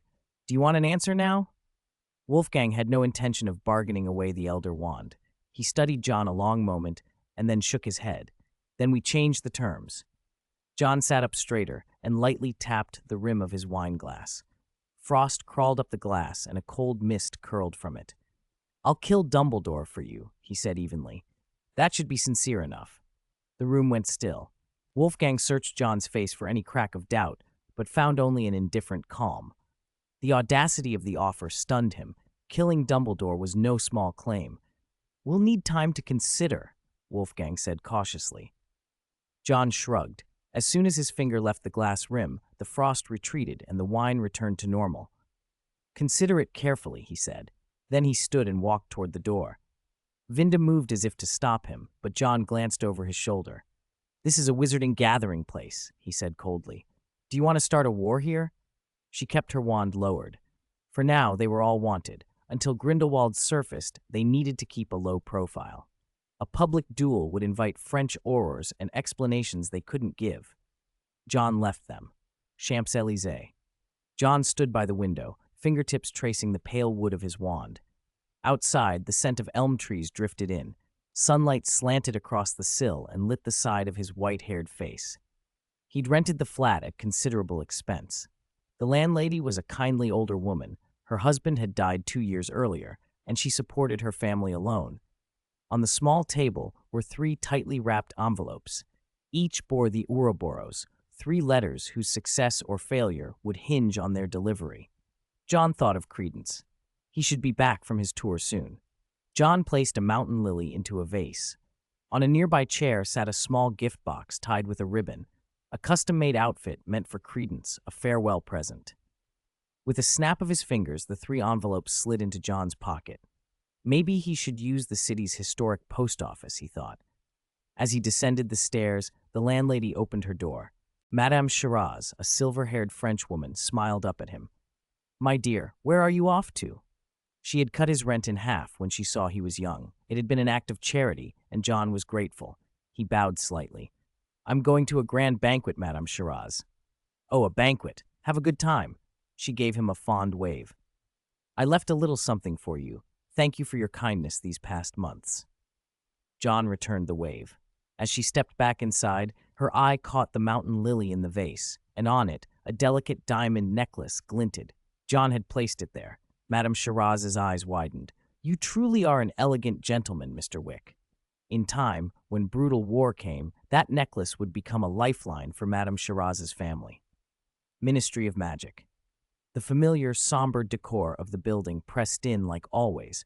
Newt was led into an interrogation room by his brother, Theseus. 3 officials already sat at the table. They exchanged glances when they saw Theseus enter with his brother. They all recognized the move. Theseus was protecting Newt, and today's plan had been laid out by Theseus himself. Whether as a pureblood or as head Auror, when Theseus spoke, people listened. Torquil Travers, head of the Department of Magical Law Enforcement, cleared his throat. "The hearing will begin." A quill scratched rapidly, recording every word. Travers opened the file before him. Newt's wanted poster and photographs of the devastation in New York. "You are applying to have your travel ban lifted," he said. "Why?" Newt coughed. "Because I like to travel," he said at first, then more seriously. "Field research. I'm collecting material for a book on magical creatures." Travers fixed him with a flat look. "You destroyed half of New York." Newt looked distressed. "There are 2 errors in that accusation," he began, but Theseus laid a calming hand on his arm.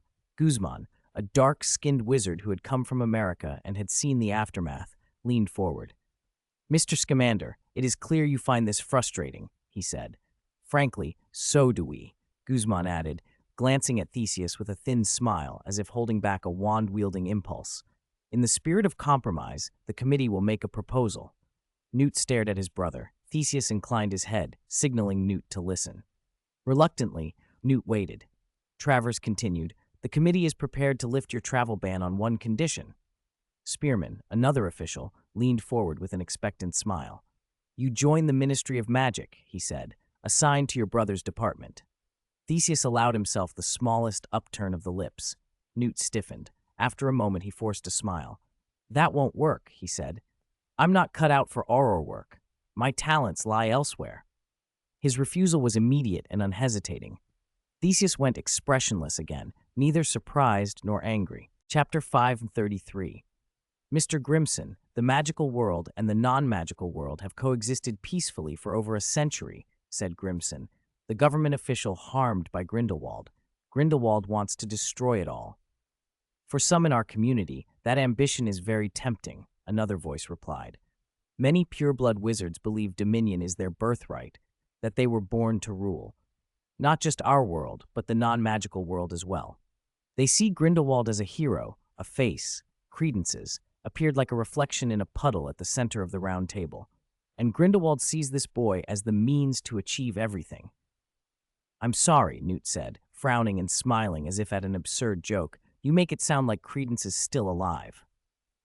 Theseus spoke for the second time. "He escaped death, Newt." Newt froze, staring at his brother. Theseus nodded. The gesture made Newt think of the obscurus he had seen leave. "He's alive," Theseus said quietly. "He left New York months ago. He's somewhere in Europe. His whereabouts are uncertain." "But him." The image on the table shifted and blurred into a smear of white. For a moment, Newt thought of the obscurial who had spoken through that white mass. "You want me to go catch Credence? To kill him?" he heard himself say. From the shadows, a man stepped forward, scarred and hard-faced. Grimson, the hunter the Ministry had hired to deal with dangerous magic. To Newt, who protected magical creatures, he looked like a cold-blooded executioner. Grimson sneered, "You're too soft. I'll do the work you won't."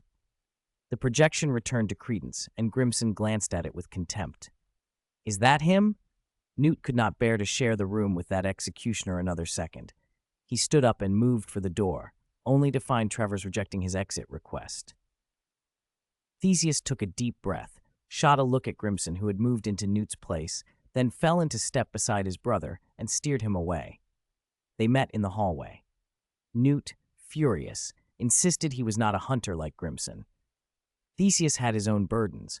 The family could only hold so much responsibility, and Newt's association with others put him at risk in the Ministry's eyes. The Ministry's dirty tricks were no less dangerous than Grindelwald's. Newt would have to choose a side. "I won't choose," Newt growled. "Theseus," Newt's brother opened his arms. "Come here," he said softly. Newt didn't resist. Theseus hugged him and whispered in his ear, "They're watching you." Between the Ministry and his brother, Newt chose his brother. No sooner had he left the Ministry than he felt eyes on him. He cast a whirl of wind to shake off his shadow. In a narrow London alley, a single enchanted glove hovered in the air, beckoning him. It made a handshake gesture. Newt took it. He apparated away. When he reappeared, he was on the dome of St. Paul's Cathedral. "Dumbledore, are you collecting all the inconspicuous rooftops now?" he called. At 45, Dumbledore's reddish-brown hair and beard were threaded with white. He returned Newt's glove. The younger Dumbledore no longer had the youthful impatience of earlier years, but he had not yet become the old, white-bearded man people imagined. He bore the calm control of an English gentleman. "I do enjoy the view," he said, watching the crowd below. He waved his wand. Misty clouds. A pale mist rose across London, swallowing prying eyes. They apparated again into a square. Walking through the fog, Dumbledore asked Newt about the Ministry. "They still insist you sent me to New York," Newt said. Dumbledore chuckled. "You told them?" "Yes, though it wasn't exactly you." Newt remembered accepting Dumbledore's message to go to Egypt, a message about the Thunderbird that had set off a chain of events. Dumbledore had offered a family story about the Dumbledores and magical birds, about a phoenix drawn to a desperate Dumbledore ancestor, a tale Newt had never fully believed. "I don't think that was the reason you told me about the Thunderbird," he said. "Nor do I take credit for the dragon," Dumbledore replied. "That was not arranged." They walked and talked. Dumbledore glanced over his shoulder. Someone followed them. He grabbed Newt's arm and apparated away. Their figures reappeared at Victoria Coach Station. "Credence is in Paris, Newt," Dumbledore said, skipping further talk of dragons. "He's looking for his family. I expect you've heard the rumors about his identity." "Rumors," Newt admitted. "No." Dumbledore and Newt stepped onto a stopped bus and sat. "Pureblood circles whisper he may be the last scion of an important French family," Dumbledore said. "The missing baby people suspected," Newt echoed. The suggestion forced a raven crest into his mind. Lestrange? Leda's brother? Leda Lestrange, Newt's old schoolmate and once the object of his admiration. That was all in the past. Leda was now betrothed to another Scamander, and Newt's affections had long since moved on. Still, the possibility stunned him. Dumbledore didn't deny the guess. Pure blood or not, an obscurus thrives where love is lacking. "Like a dark twin that believes its host is the only companion," Newt said. "If Credence had siblings, people who could take his place in love, perhaps the obscurus could be eased," Dumbledore said. At the thought he faltered, and for a moment the memory of his sister Ariana passed across his face. Guilt, regret. If he had understood that truth sooner, some tragedies might have been avoided. "Wherever he is in Paris, either he is in danger or he endangers others. Whatever his origins, he must be found. I would prefer you to find him." Credence stirred in Dumbledore's mind like a memory of Ariana, and Dumbledore wanted to make amends and to stop Grindelwald. He flicked a card into being from thin air, Nicholas Flamel's calling card. He handed it to Newt, who examined it with suspicion. Dumbledore apparated away before Newt had fully processed it. Newt ran after him, catching up long enough to call, "Professor, one more thing." Dumbledore paused mid-apparition. Newt hurried up and asked, "Do you know a wizard with white hair?" "An old man?" Dumbledore asked. "No, a young man," Newt said. "An obscurial, one who completely controls his obscurus." Dumbledore looked surprised. "He might have a connection to Credence," Newt pressed, "and to Grindelwald." "I'm sorry," Dumbledore said honestly. "I have no memory of such a person." If he had known such a person in his youth, Dumbledore thought, perhaps Ariana's fate would have been different. Still, he could not recall any white-haired obscurial. Despite Dumbledore's elusiveness, his words had put Newt's direction into sharper focus. Paris called to him. Paris. Hidden location. The circus had returned there. Credence had grown stubble. Inside the monster tent, Nagini knelt beside a large wooden crate, fingers tracing a faded circus costume. It was almost time for her to perform. Credence, who seemed to have given up on being rescued by John, hurried over and whispered through the bars, "Nagini?" "Credence." Nagini turned and stepped closer, the two of them meeting eyes across the fence. "I know where she is," Credence whispered. "We run tonight." Before Nagini could answer, the fat showman shoved his way into the tent and barked at Credence. "I told you to keep away from her, kid." Skander sneered. "Not resting. Get to work. Clean the kappas." He snapped the curtain closed between them. Credence looked up at the small dragon cooped in a cage and then heard the booming voice of the host. Tonight was the circus's grand spectacle. The circular stage doubled as a great cage ringed with drunken patrons and curious wizards. Skander, flourishing his cane, announced loudly, "And now, for our monsters and marvels, allow me to present the Maledictus." He whipped the curtain aside. Nagini stood, revealed in a snakeskin costume. The crowd wolf whistled and roared. Coarse shouts and lewd laughter rippled through the tent. Among the audience, a white-haired wizard's face went slack with recognition. Nagini? John, white hair, a hard set to his jaw, stepped a little forward to see better. When Skander spat his insult, the surprise in John's expression hardened into cold, lethal intent. "Trapped in the jungles of Indonesia," Skander crowed to the tent. "She carries a blood curse." He jabbed at her with contempt. "Such a lowly creature belongs in beast form forever." The words cut through the tent like a blade. The killing intent in John's eyes spread a chill. Even Skander felt it. The drunken clamor died down. The whole crowd fell into a tense, unnatural silence. John drew a breath, a low, almost animal growl escaping him. Golden flame curled along his exhale like smoke. A dark-skinned man in a feathered hat, standing close by, took him in, and someone else noticed the striking white hair. Tina, in the crowd, caught sight of John and remembered the white-haired wizard she had seen at the subway station. She'd come to the circus after Credence. Seeing John confirmed her suspicion. She pushed toward him. At that instant, the tent erupted in flame. "Fire!" Panic drowned the murmur. The shout cut off Credence's hand as he reached to free the little dragon and froze Nagini mid-transformation. Flames licked the canvas and the ropes like a living thing. People screamed, stamped, and clawed at the exits as the fire hungrily spread. Some patrons were burned, others shoveled one another aside to get out. John clenched himself against the urge to immolate the lot of them, black haze at the corners of his vision thinning, and the golden fire around him parted as if obedient, leaving a clear, advancing channel. Cages that brushed the flames curled and melted. Skander tried to bolt forward, but the cane in his hand uncoiled into a black snake and sank its fangs into him. He bled, stunned and helpless. "Nagini!" Credence cried, rushing to take her hand. She looked at him, bewildered. "Did you do this?" "No, I didn't," he stammered. There was no time for explanations. The crowd surged. The flames opened up a path. John smiled faintly from the parting blaze. "Credence, I suppose I'm a bit late," he said, then turned his gentler gaze on Nagini. "Hello, Nagini." Credence stared. He had thought himself abandoned for months. "You," he breathed.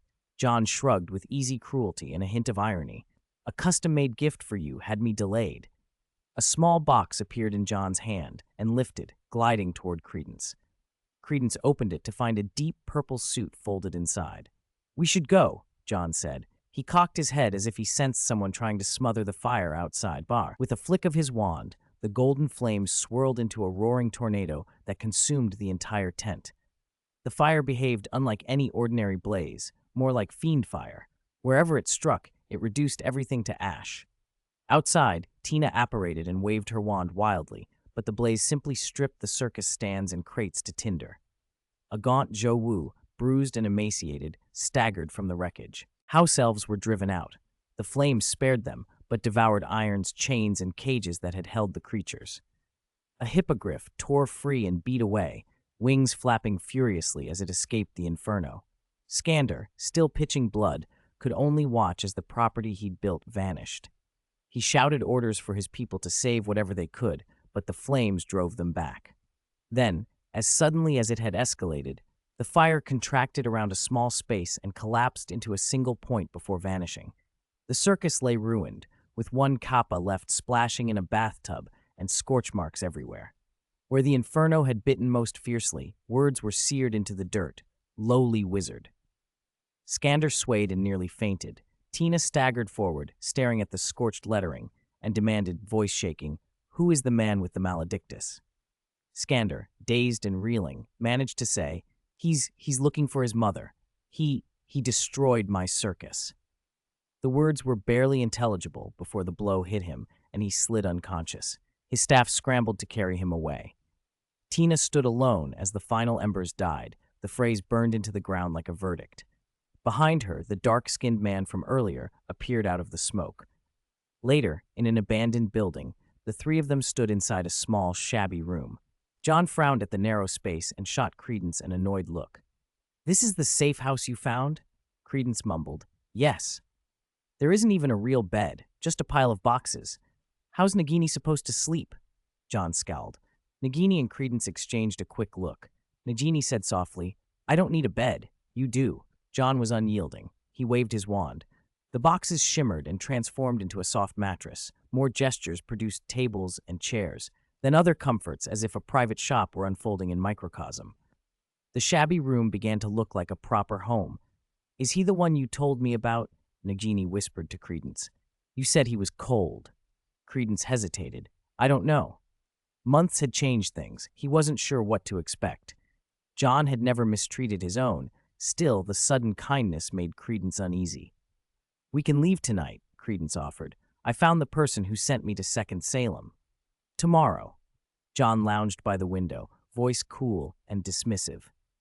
"No rush." He sniffed, then made a face. "You smell worse than a niffler. How long has it been since you bathed?" Credence sniffed and frowned in embarrassment. "That bad?" "Of course." John stepped toward him, eyes hard but not unkind. "You're visiting someone, not begging. Pity won't help you. Take a bath, shave, and get some sleep." He glanced at Nagini and added, almost conversationally, "Also, this lady needs a new dress."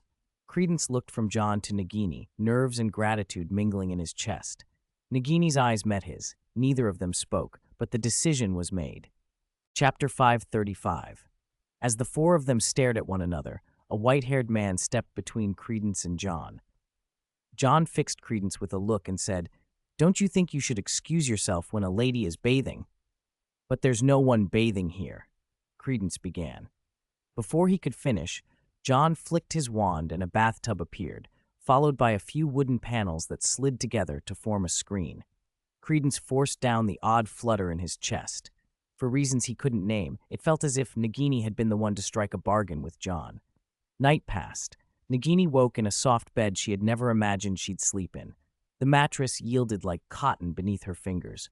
"Feathers," she murmured, amazed. John was already at the window. "Hello, Nagini." "Where's Credence?" she asked. "He's downstairs shaving," John answered, then slipped through the window. "Want something to eat?" Nagini hesitated, then blurted, "Do we know each other?" John froze for a moment, gauging her. "Do you really want to know?" he asked at last. She nodded, and his tone grew serious. "It comes with a price." He set a dress on the bed, sat down, and looked straight into her eyes. "A very serious price." Nagini frowned. "How serious?" John's face darkened. "I burned down the circus because they insulted you. You are my friend. My friends shouldn't be humiliated." There was conviction in his voice. He did not sound like a kindly man at all. "I've never been kind. When I said I would burn the tents," he paused, then smiled a little, "I meant more than just tents." "Smile more, Nagini." He rose and went toward the staircase. Credence, who had been eavesdropping, was caught red-handed and blushed violently. He turned his head away. "Credence," John called down, "haven't your family always been there for you?" Credence glanced up. Nagini, who was slipping into the dress, turned at the sound. "Is the family you recognize so much less important than that bit of blood?" Credence, bewildered, was about to go upstairs, but John yanked him back. "Don't peek." Outside, a small bird chirped. Credence crushed a few seeds between his fingers and fed it. When Nagini came down, she no longer wore snakeskin but a pale blue gown that swayed just above a delicate ankle. Credence had changed into a deep purple suit trimmed with 3 embroidered stars at the collar, handsome, if nervous, beside her. "Credence," John said, handing him his wand, "I hope you find your family." Credence hesitated. "Aren't you coming with me?" John shook his head. "This is your family." He refused to risk getting involved. In the vision he'd seen, Jacob would appear in Paris. "Control your emotions," he instructed as his last thought to the boy, then watched them go. As they walked away, a voice murmured from the shadows, "Handing over your wand, unexpectedly bold, Yoel." The low voice carried the weight of old acquaintance. Grindelwald stepped forward and looked at John with cool appraisal. In that moment, he could have flicked his wand and ended whatever freedom John enjoyed. He kept his hands still. John smiled faintly. "Is that so? You think you can control me, Gale?" More than 20 years had passed. John, or Yoel, as Grindelwald still called him, had aged little, but Grindelwald had not forgotten the youth they'd shared. His eyes held a hint of respect. "How do you do it, Yoel? How do you not age?" "Magic," John replied simply. "Just a kind of magic, Gale." Outside, Wolfgang lingered. John glanced at him, guessing Grindelwald's true reason for coming. They had been there before Credence left. They had only held back until now. Grindelwald's expression turned measured. "You said you were willing to kill Al for me?" John met his gaze without flinching. "Of course, if the price is paid," Grindelwald answered. "We were once inseparable." "It's us, Yoel," Grindelwald said, stepping closer. He had grown taller, older, hardened, power above all. John reached out and tapped the blood pact. Grindelwald wore at his chest. "Now it's an equivalent exchange," he said, eyebrow raised. "You probably wouldn't do it yourself, would you?" Grindelwald's eyes dipped to the blood pact, then back to John. He smiled without warmth. "The you I knew wouldn't do that, Yoel." "You don't only want the Elder Wand, do you?" John asked bluntly. "Who are you really after?" Grindelwald's voice was mild, almost amused. "Who are you?" "A passerby," John replied. "Why do you want Credence?" Grindelwald's laugh was soft. "Don't tell me you expect him to kill Dumbledore." Wolfgang stiffened at the name, but Grindelwald's smile stayed in place. "Why not? And you, what are you after, approaching that child?" John's answer was dry. "A wizard duel isn't won on raw power alone. Skill and readiness matter as much." Grindelwald shrugged. "Killing is killing, whether you heave a copper bar or fire a single bullet. But lifting a copper bar exhausts you. Firing a bullet is effortless." John stared, blunt as ever. "Tell me honestly, why Credence?" Grindelwald's eyes softened in thought.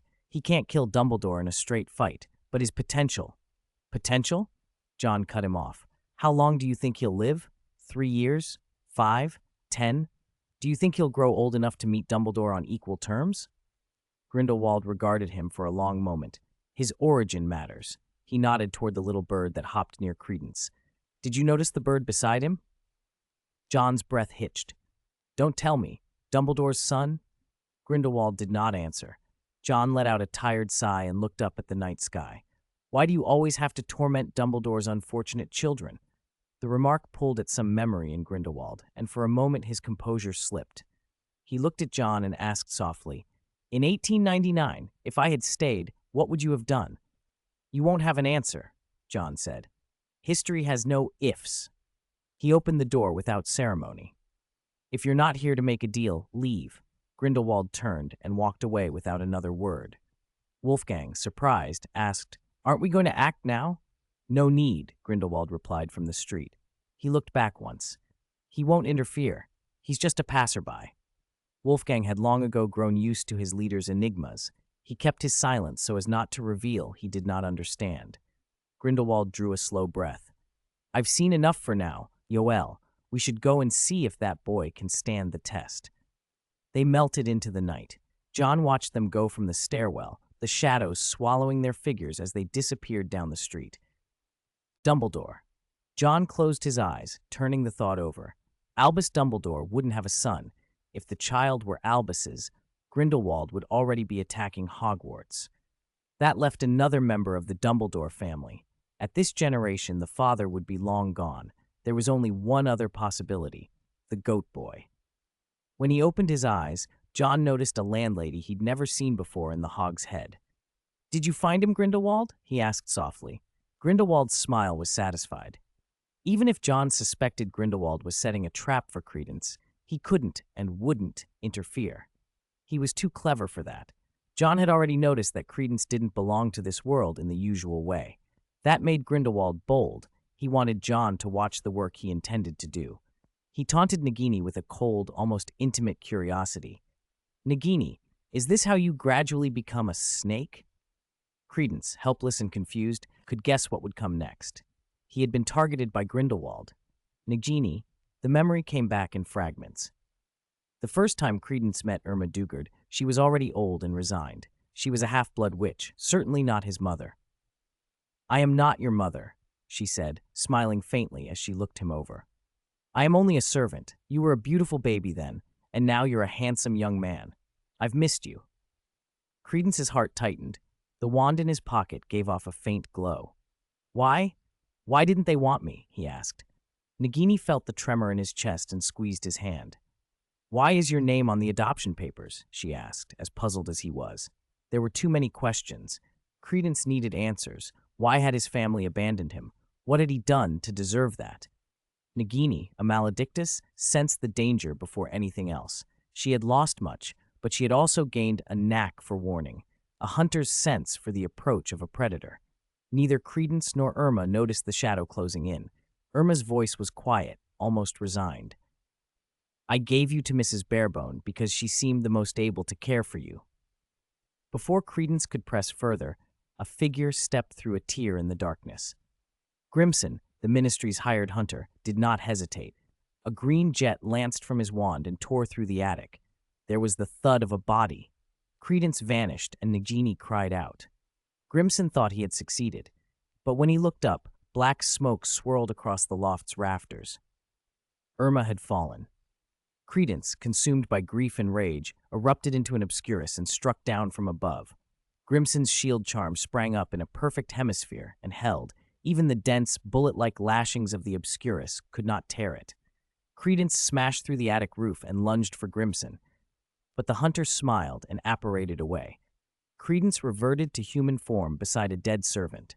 He drew the wand from his pocket. The pain in his chest crashed into his fragile mind. Nagini folded herself around him, a trembling support. Grimson, having completed his mission, waited in a dark alley. Grindelwald stepped out of the shadows to meet him. The Ministry thought itself cunning. In truth, the decision had been a folly. Grimson had been groomed as Grindelwald's man, for a greater cause that wasn't the Ministry's. Later, carrying the weight of that grief, Credence and Nagini returned to the safe house. John reached out without looking, and the wand in Credence's pocket lifted and hovered into his hand. "What happened to you two?" he asked as he set a pot over the fire and began to brew. He tapped Credence's wand, and a faint magic coaxed the cauldron to boil. "Family or enemy?" he asked casually. "I almost learned the truth," Credence said, voice hollow. John let the words hang. Credence, desperate like a child who had found an adult at last, curled into a corner and told the story over and over. Nagini soothed him. John listened. Later that evening, John rested his back against the table and watched Credence weep. He sighed. "Credence." Credence looked up slowly. "Are you looking for family or for the truth?" John asked. Family or truth, Credence couldn't say. Today's revelations had only pushed him a single step closer to the truth without delivering it. "If your family will only take you back if you leave Nagini," John asked, moving closer and looking directly into Credence's eyes, "would you accept that?" "No," Credence said without hesitation. "It couldn't be like that." John's expression was faint. "Maledictus. Remember that name. They won't even call her a witch." Maledicti were exhibited in circuses and treated like curiosities, grouped with other strange creatures. Over the past months, Credence had come to know the truth of John's words all too well. He looked at Nagini, who watched him with worried love, and felt torn. John didn't push. He wanted to know whether Credence was worth saving. His reservation with Credence had been a trade at first. He could have taken his payment and left, but he hadn't. He glanced at Nagini, who had already surrendered herself to Credence completely. John knew the suffering she would face if Credence's search for his family dominated him. He would not let a friend live with regret. But first, Credence had to choose. That choice would tell John whether to fight. John thought he might wait a long time. Instead, Credence, after a moment's hesitation and with his gaze lowered, said, "I choose Nagini." "I don't want you to give up looking for your family either," he added softly. Credence unfolded from his corner and stood. "Family has become an obsession. I need to know why they abandoned me. I just need an answer." He spoke with steady conviction. Nagini, usually brave and bold, went quiet and shy in response. John smiled and handed the wand back to Credence. "Then from now on, every drop of your magic is mine." Credence accepted it without understanding why. John didn't explain. He only instructed him what to do. Credence's magic release was sluggish. The trauma had left him depleted, so John used a little mind magic to accelerate him. By morning, Credence felt drained and hollow. Nagini's heart broke at the sight, but John remained unperturbed. He set Credence's wand into the cauldron. The residual magic bled into the boiling brew, and the liquid congealed until only one colorless drop remained suspended in crystal clarity. John murmured the spell, "Reducto." The solid shell cracked and shattered. When the dust settled, a single colorless drop hovered in midair. Chapter 537. John waved his wand. Credence cried out as a dark stain appeared on the back of his hand, and the blood lifted and streamed toward John, answering the movement of his wand. John made a small cut across his own palm and let his blood mingle with Credence's. Golden threads of blood wound around his hand, and at last congealed into a pendant. It was an 8-shaped Ouroboros. In its center, red blood swirled beside a colorless potion, each revolving without touching the other. John tossed it to Credence. "Even if you die, wear this in your tomb," he said flatly. Credence caught the pendant, bewildered. John's voice stayed calm. "Our arrangement is finished." "You're leaving?" Credence asked, panic making his voice small. "Not today." John's tone was indifferent.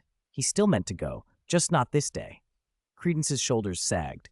Clinging to the smallest hope, he asked, "Will we meet again?" John tapped his wand on the table. The objects on it rose and folded themselves away into neat piles. "The choice is yours," Credence swallowed. "I'm not strong enough," he admitted. He understood what John meant, and it made him feel worse than the day before. When he looked up again, the room was empty. John had gone. Word spread that Credence might be the last scion of an old French pure-blood family.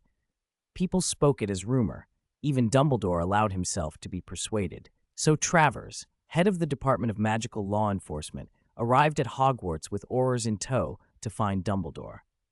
Dumbledore was teaching defense against the dark arts. The classroom had cleared into an open ring of students watching a duel in the center, one of those practical lessons Dumbledore preferred. A large Gryffindor boy, all bluster and determination, and very like the famous Cormac McLaggen in looks and build, squared off against the professor. The boy meant to make an impression. He had confidence to spare.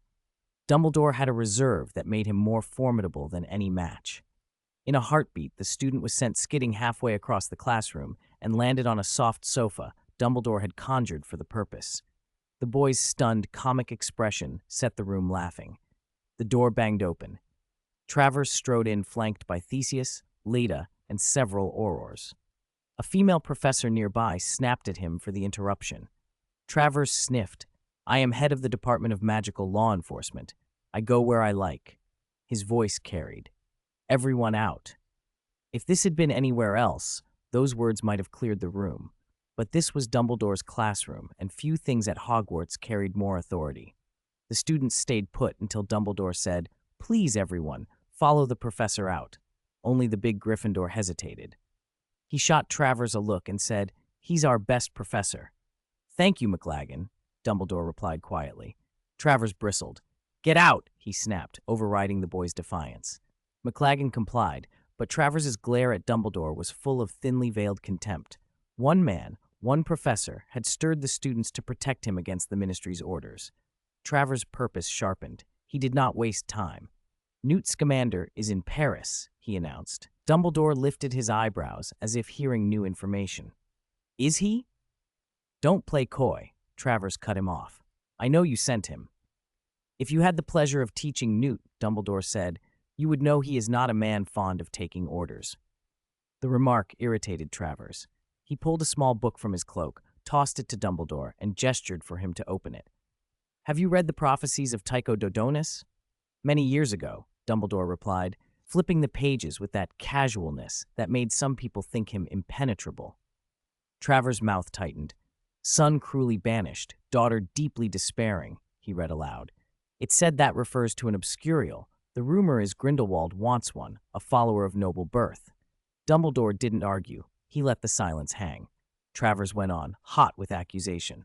"Wherever the obscurial appears, Scamander is there to protect her." "And you have been building a most curious little international network yourself," Dumbledore observed mildly. Travers's patience snapped.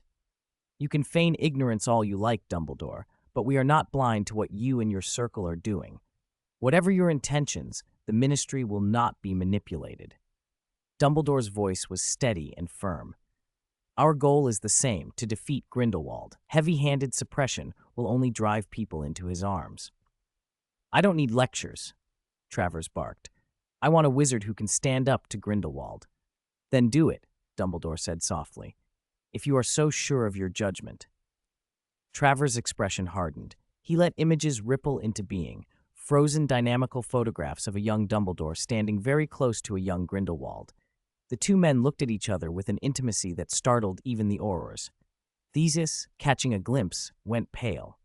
"You were closer than brothers," Travers said. Dumbledore looked at the images, and the memory tightened the lines around his eyes. "We were more than brothers," he murmured. It was a hurt memory, sweet and terrible all at once, full of yearning and regret. Travers pushed on. "Are you willing to confront him?" Pain flickered across Dumbledore's face. At last he said quietly, "I cannot." The words hit Travers like a blow. "Then you have chosen a side." With a quick motion of his wand, he fastened a metal bracelet around Dumbledore's wrist. A surveillance charm. From now on, the Ministry would learn of every spell Dumbledore cast, and the number of those watching him would double. Travers left in a storm of indignation. Theseus stayed behind for a moment, bewildered by the revealed intimacy between his former teacher and Grindelwald. Dumbledore called him back before he could follow Travers out. "If Grindelwald calls a gathering, do not try to stop it," Dumbledore said quietly, meeting Theseus' eyes. "If you still trust me, do not let Travers send you." Travers' shout from the doorway, "Theseus," was half affront, half command. The young man's face showed how complicated the world had grown. Loyalty, admiration, a dawning suspicion. Leda, meanwhile, had come to Hogwarts alone. She walked the corridors that kept the echoes of her student days like dust in the air. Wandering to the great hall doors, she looked up at the floating candles. Some things never changed. She drifted to an old classroom and sat at a desk, remembering the years of cold shoulders and whispered gossip that had followed the Lestrange name. Teachers had been wary, peers cruel. Newt had been a rare, kind face in those days, a memory she treasured. "Hello, Leda," said Dumbledore, appearing without the slightest fuss. She turned, cool and guarded. "Because you saw me in the classroom. Was I such a bad student?" Dumbledore's smile was untroubled. "Quite the contrary. You were one of my brightest." "I said bad, not stupid." Leda stood and gave a self-mocking smile. "Don't bother thinking of a clever reply. You never liked me." "You're wrong," Dumbledore said, frowning. "I never thought you were evil." "Then you're truly different." Leda's tone was flat. "Everyone else thinks I am. They're right. I am evil." Dumbledore studied his former student for a long moment. "I understand the rumors about your brother Corvus have caused you great pain." "No, you don't." Leda's voice was cold, though there was a trace of mocking concern. "Not unless your brother has died." Dumbledore paused. "My sister died." Leda looked at him, surprised. There was an edge of hostility between them, but also a curious sympathy. Her voice softened a fraction. "Did you love her?" Regret and pain crossed Dumbledore's face. He took a slow breath and stepped closer. I regret not loving her enough back then. He met her eyes. It's never too late to let go. Confession can free you. It brings relief. Letta found no relief in the words, only caution. Dumbledore tried again, patient. My life has been accompanied by regret. Don't let it ruin you. She said nothing. Without another word, Leta left. Dumbledore watched her go, then turned to the old table and fell silent. As evening approached, John stood in a Paris post office, insisting over and over. The clerk's eyes kept getting wider. These 3 letters are to be mailed in 1997? The postman repeated, incredulous. The idea of delivering mail 70 years into the past had never been proposed to him. John placed a heavy gold coin on the counter. The postman's expression changed from disbelief to reluctance. It's not about the money, he protested. John kept pressing. The man kept balking and stammering, warning after warning, until John finally set a bag on the floor. When the postman opened it, the light from the coins and diamonds almost blinded him. His hands trembled. I'll tattoo the date on myself, the postman said with sudden solemnity. Even if I die, I'll deliver them. He sounded as if he meant it. John leaned forward and whispered, Remember, they must be delivered. If they're lost, this money will be used to buy your head. The postman froze and then forced an awkward laugh. Just kidding, sir. Do you think I would joke? John gave him a half smile that made the man's throat bob. The postman swallowed and swore to himself that he would deliver the letters even if his legs were broken. He sealed the 3 letters in a lacquered box, placed it on the highest shelf in the post office to remind himself, and locked it. John nodded in satisfaction. He needn't have worried much about forgetfulness. John had cast a spell over the post office and on the bag of jewels. If the letters weren't delivered on time, both the letters and the jewels would be destroyed. John had not bargained in jest. He had made sure everything was foolproof and had paid handsomely for it. Those who break their word, in his view, deserved the consequences. Outside, black drapery fluttered over Paris. Grindelwald, John murmured. He had finished his business and started toward the safe house, stopping short when he noticed 2 figures on the rooftop, Credence and Nagini, confronting another man, Grindelwald. What do you want? Credence growled, wary. Grindelwald lounged on the roof edge, wand still in his pocket. What do I want from you? Nothing at all. He looked at Credence as if offering a gift. But what can I give you? Everything I never had. And what do you want, child? He added, fixing Credence with a calm stare. Credence, pulled in by the promise, answered, I want to know who I am. Grindelwald smiled and produced a parchment. It flew into Credence's hands. From this, you can find proof of your identity. Come to La Père Lachaise cemetery tonight, and you will learn the truth. He bowed once, then apparated away. Credence stood clutching a small map of the cemetery, uncertain whether to go. You found a clue, John's voice said from behind. Credence turned. What should I do? He asked. John stepped onto the rooftop, glanced casually at the map, and said, Follow your heart, Credence. Are you coming with us? Credence asked, hope making his voice small. No, I'm here to say goodbye. John shook his head. I must leave, Credence. He inclined his head toward Credence and Nagini. I hope you both get what you're looking for. This time, I'll be gone longer. Wait, no. Credence reached out, but John was already gone. John wasn't entirely gone, however. He was standing atop the Eiffel Tower, watching Credence kneel below. It was cruel, but John believed it would preserve the future. Across the distance, his eyes narrowed, automatically honing in on the shadowed figures beneath. Newt and Tina were together. John shook his head and muttered, Hogwarts tradition, rush headfirst into danger. Are you sure you're a Hufflepuff? A gust of wind tousled his hair. He twirled a strand between his fingers. Looks like it's been a while since I bathed, he told himself. On the other side of the tower, a tall man leaned with his back against the iron and held his wand loose in his hand. Wolfgang, sent by Grindelwald, watched John with an unreadable expression. He told me you are very dangerous, Wolfgang said flatly. You didn't just try to hex my back because you're confident? John chuckled. You should listen to him. Perhaps, Wolfgang replied, keeping his distance. As long as you don't leave here, we aren't enemies. Oh, really? But it's a bit cold up here. John rubbed his hands together. Don't you think? Wolfgang stood by Grindelwald's orders, impassive. John looked up. Dark clouds had crept over the sky, The air tasted of rain. Standing this high in the rain isn't wise, Wolfgang said. John glanced upward. The wind picked up, and a hat was blown from Wolfgang's head. John's half-smile returned. Watch out for lightning. He flicked his wand lightly. Then, with a sudden crack like the world splitting, thunder rolled. Boom! A white flash split the night. The Eiffel Tower was struck by lightning. The bolt lit the city in stark white, and miles away in the Lestrange cemetery, Jacob Kowalski hurried under the sky. He had come to France with Newt, but when Newt and Tina had walked into the ministry, Jacob had seen a trace of Queenie appear on the little prophecy orb in their safe house, the one tied to 600-year-old Nicholas Flamel. He couldn't stay behind. Blimey, Jacob muttered as the thunder startled him. The cemetery was already eerie. Thunder only made it worse. He tightened his coat and made for the Lestrange mausoleum, its raven crest dark against the stone. Chapter 539. He whispered Queenie's name. Queenie? He didn't know that Nicholas Flamel's prophecy orb could see the future. Hearing no answer, he pressed on. He stepped into a narrow space filled with shadows and sarcophagi. A single lamp burned alone. Queenie, my dear? He had taken 2 steps when he felt someone approaching from behind. He spun around, wand already at his cheek. Don't move. Calm down, mate. Jacob slowly turned, saw who it was, and let out a surprised breath. It's you? The man in the shadows was Kama, the one who had once kidnapped Tina and been infested with a parasitic creature until Newt helped remove it. He held Jacob at wand point and melted back into the nearer darkness. Jacob wanted to strike, but had no chance. After a moment, Credence came in slowly, Nagini by his side. They had followed the instructions and arrived at the Lestrange mausoleum.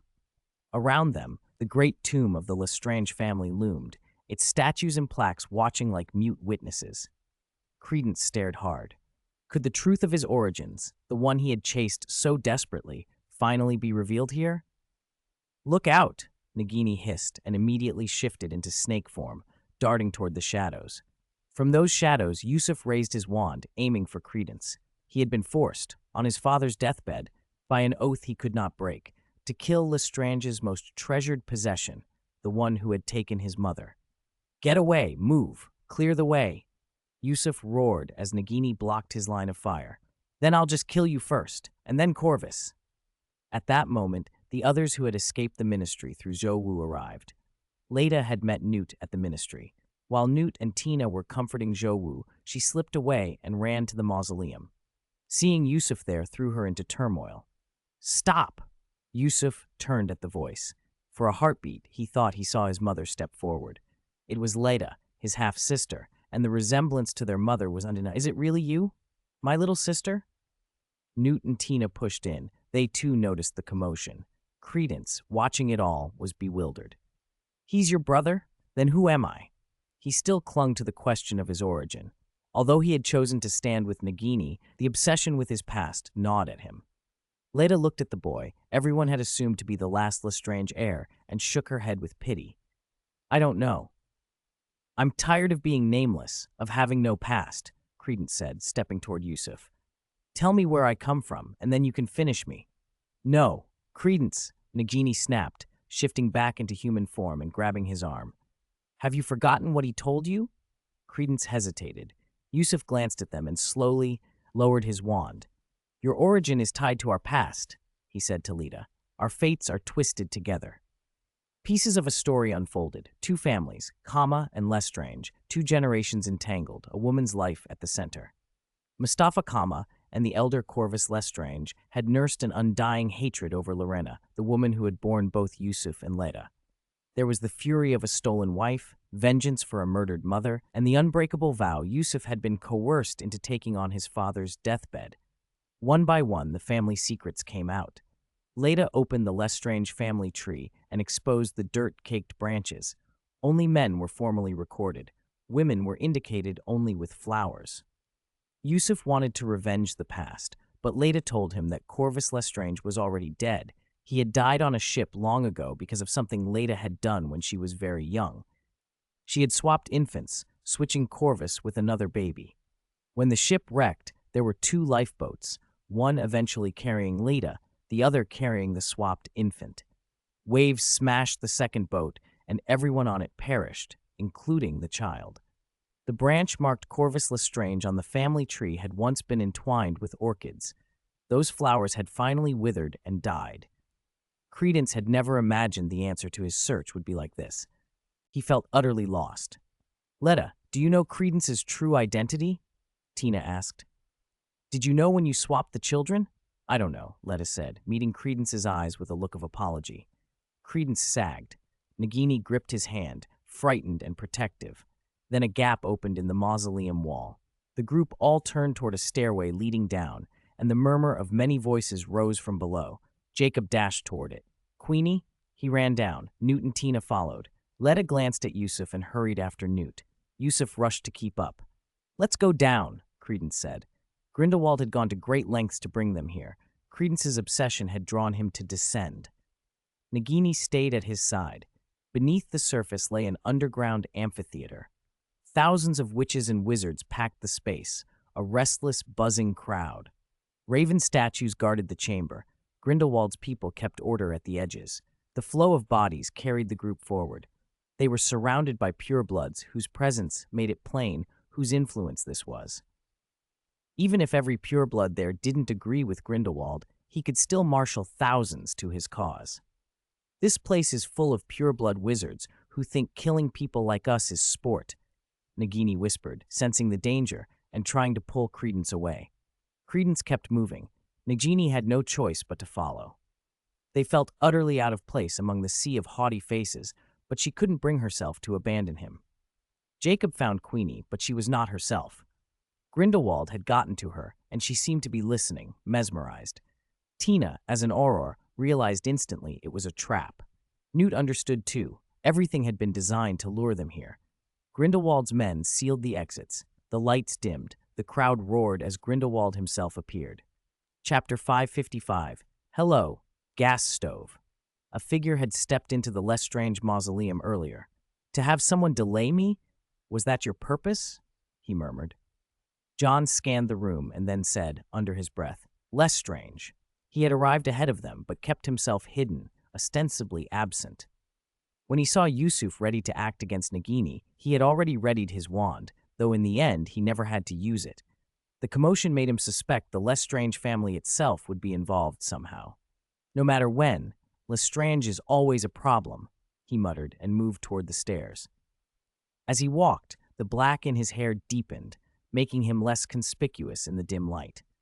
Some people, he thought, were forever in the spotlight. Others needed to step back into the shadows.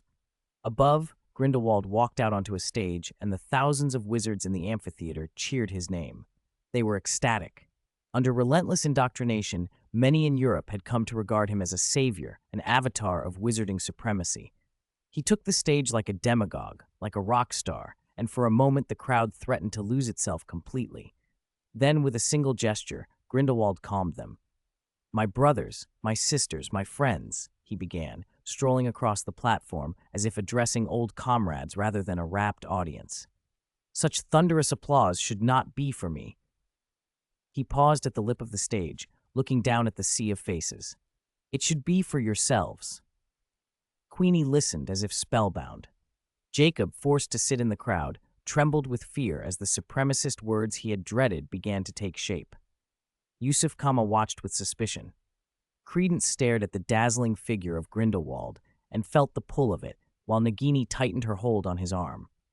Leda stood in the crowd. She didn't clap, but despite herself, she was drawn in by the man's charisma. She did not notice the young black-haired wizard beside her, watching her with a searching, scrutinizing gaze. Chapter 540. You are here today because of a desire stirring within you, and because you have finally seen the truth, Grindelwald said, a brilliant orator whose gaze held equal parts patience and tenderness, drawing people in without effort. The old, decaying past must be cast aside. You are gathered here for novelty, for change, he continued. They say I hate non-wizards, muggles, nomads, his voice rose, those who cannot perform charms. A chorus of boos and jeers rose at the word muggles. As Newt had heard at the ministry, many of the pure bloods believed they were born to rule. The high-pitched slur hung in the air like a blade, making Jacob uneasy. Queenie's fingers tightened around Jacob's hand. Anxiety wavered across her face. Then Grindelwald's next line calmed the crowd. "I do not hate them," he said softly. "I will never fight out of hatred. To me, Muggles are not lesser, only different." Tears pricked Queenie's eyes. In America, intermarriage between wizards and Muggles was forbidden. Grindelwald's words felt like a benediction. "They are not useless, they simply have different values," he went on with conviction. "They should not be cast aside, but regarded specially. Magic flourishes in very few souls, and wisdom is granted to those who pursue a nobler purpose," he intoned. "Think of the world we can build. What we want is freedom, is truth." And then, with the most seductive, compassionate look he spared for her, he said the word Queenie had been aching to hear, and love. Queenie locked onto that gaze, and before she knew it, she was pulled into the world Grindelwald painted for them. Letta, too, was submerged in the web he spun, until the sigh from the man beside her snapped her back. John, pouting and muttering under his breath, couldn't help but admire Grindelwald's skill. "Aurors are here," he said, noting the telltale approach. He glanced at Leda, and then back to the stage. His tone held something like sarcasm, not the adoring obedience a Grindelwald follower should show. "The time has come to see my prophecy," Grindelwald announced. "If we do not rise and reclaim our rightful place, this will be what follows." Vinda handed Grindelwald the skull pipe on cue. He drew in deeply. His eyes rolled back into the whites as he began to exhale. From his mouth unfurled a giant, vividly colored cloak of mist that shaped itself into horrific images. Boots marching, explosions, people running under the fire of Muggle guns, war, a fierce display of Muggle destructive power. Then a soundless, monstrous nuclear blast lit up the amphitheater, more terrible than anything magic could replicate. Jacob watched, feeling the old dread clench his chest. "No more war," he whispered. Only those who had seen war knew that dread. The illusion chilled the audience to the bone. The proud purebloods who had been roaring moments before now murmured in fear, and their reverence for Grindelwald only deepened. The apocalypse loomed, and Grindelwald stood like a savior. "That is what we must fight," he cried. "That is our enemy. Their arrogance, their greed and hunger for power, their ruthless barbarity." He pressed his advantage. "How long until they turn their weapons on us?" He had stoked the anti-Muggle sentiment. Now he needed only one more step. The Auror's arrival completed his plan. Calm and almost tender, he prepared his followers. "There are Aurors among us." Theseus, leading the Aurors into the crowd, had been exposed. The atmosphere prickled with hostility. This was exactly what Grindelwald wanted. With a grand, inclusive gesture, he called out, "Come closer, fellow wizards, join us!" He was openly poaching Aurors right beneath the ministry's nose. Scoffs and boos answered him. The Aurors had little choice. They could no longer remain hidden. "What use are these few Aurors?" someone sneered. John snorted. "Even if these wizards don't act directly because of Grindelwald, his followers alone could make life impossible for a handful of Aurors." Aurors might have been able to deter the unprovoked wizardry of ordinary wizards, but not this time. Grindelwald had inflamed the crowd. The Aurors would be targets. Letta watched the Auror beside her. Her fiancé was in command of that unit. "We need to move," she whispered. "I don't want Nagini to get involved." John was already moving. Leda's patience snapped. "How can you be so sure it will come to fighting?" she demanded. "If Grindelwald didn't want to escalate, he wouldn't have named the Aurors," John said flatly as he pushed forward. Sure enough, during Grindelwald's recounting of the hardships he'd faced in New York, a red-haired witch, her wand raised in a sudden, furious impulse, pointed at one of the Aurors.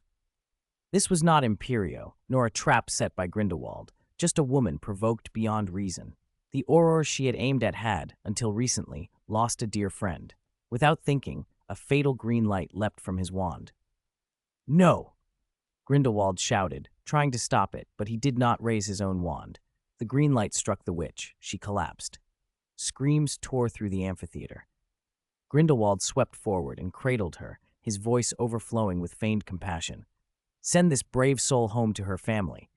He did not notice a niffler scurry past his shoe. Whatever creature had been at work had already accomplished its task. Grindelwald took the moment to seize the narrative. "Apparition, spread the word," he commanded. "Leave at once and tell everyone. It is not we who seek violence." From then on, Grindelwald would portray himself as the victim to all of Europe. The Aurors, the Ministry, those were the violent ones, brutal enough to kill their own. Swayed by his words, the purebloods apparated away, one after another. Soon only Grindelwald and his loyal followers remained in the amphitheater. Theseus, used as a pawn and furious, ground out an order through clenched teeth. Arrest him. Grindelwald turned his back on the approaching Aurors, deliberately raised his wand in the center of the stage and spun. Blue flames erupted into a protective ring, sealing the exits. His followers stepped into the circle unharmed. One wizard hesitated then, with a desperate run, plunged through, and was burned to ash. Aurors, Grindelwald called, voice like honey and iron, pass through the flames and join me. Swear an unbreakable oath to me, or you will die. He kept pressing their hearts as well as their minds. Only here will you understand freedom. Only here will you find yourself. Some Aurors tried to apparate away, but were stopped by the wall of fire and consumed. The number of people dwindled further. John, who until then had tried to sit on the sidelines, could no longer stay detached. What an enormous gas stove, he muttered, and watched, oddly amused. Grindelwald noticed him. And you, Grindelwald said, fixing him with a look, friend, do you intend to be my enemy? Grindelwald's words drew every eye to the man who sat calm amid the danger. John's black hair had slowly silvered at the temples. He watched the flames without flinching. After a long, appraising look, he inclined his head. Excellent charms, he observed. Protego diabolica, Grindelwald answered. They regarded each other across the blue fire and smiled a little. I would be willing to give it to you. How flattering, John replied, and his gaze slid to the wand in Grindelwald's hand.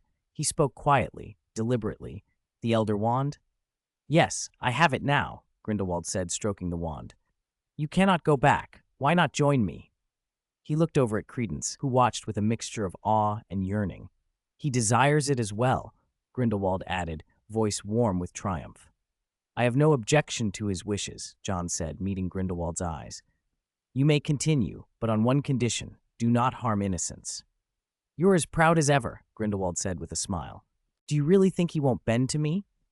Do not deceive him, Grindelwald, John shot back, staring hard. You know him. Grindelwald fell silent. Newt saw the white-haired wizard and understood the danger. He moved to stop Credence from being taken. Nagini felt the same panic and clung to Credence's hand. Credence looked down at Nagini and squeezed her fingers. Wait for me, he promised. I will come back for you when I know who my parents are. Credence! Someone shouted. Credence made his choice. He stepped through the flames into Grindelwald's circle. Grindelwald's face broke into a triumphant smile. The blue fire flared, and the remaining Aurors, seeing the tide turn, retreated in good order.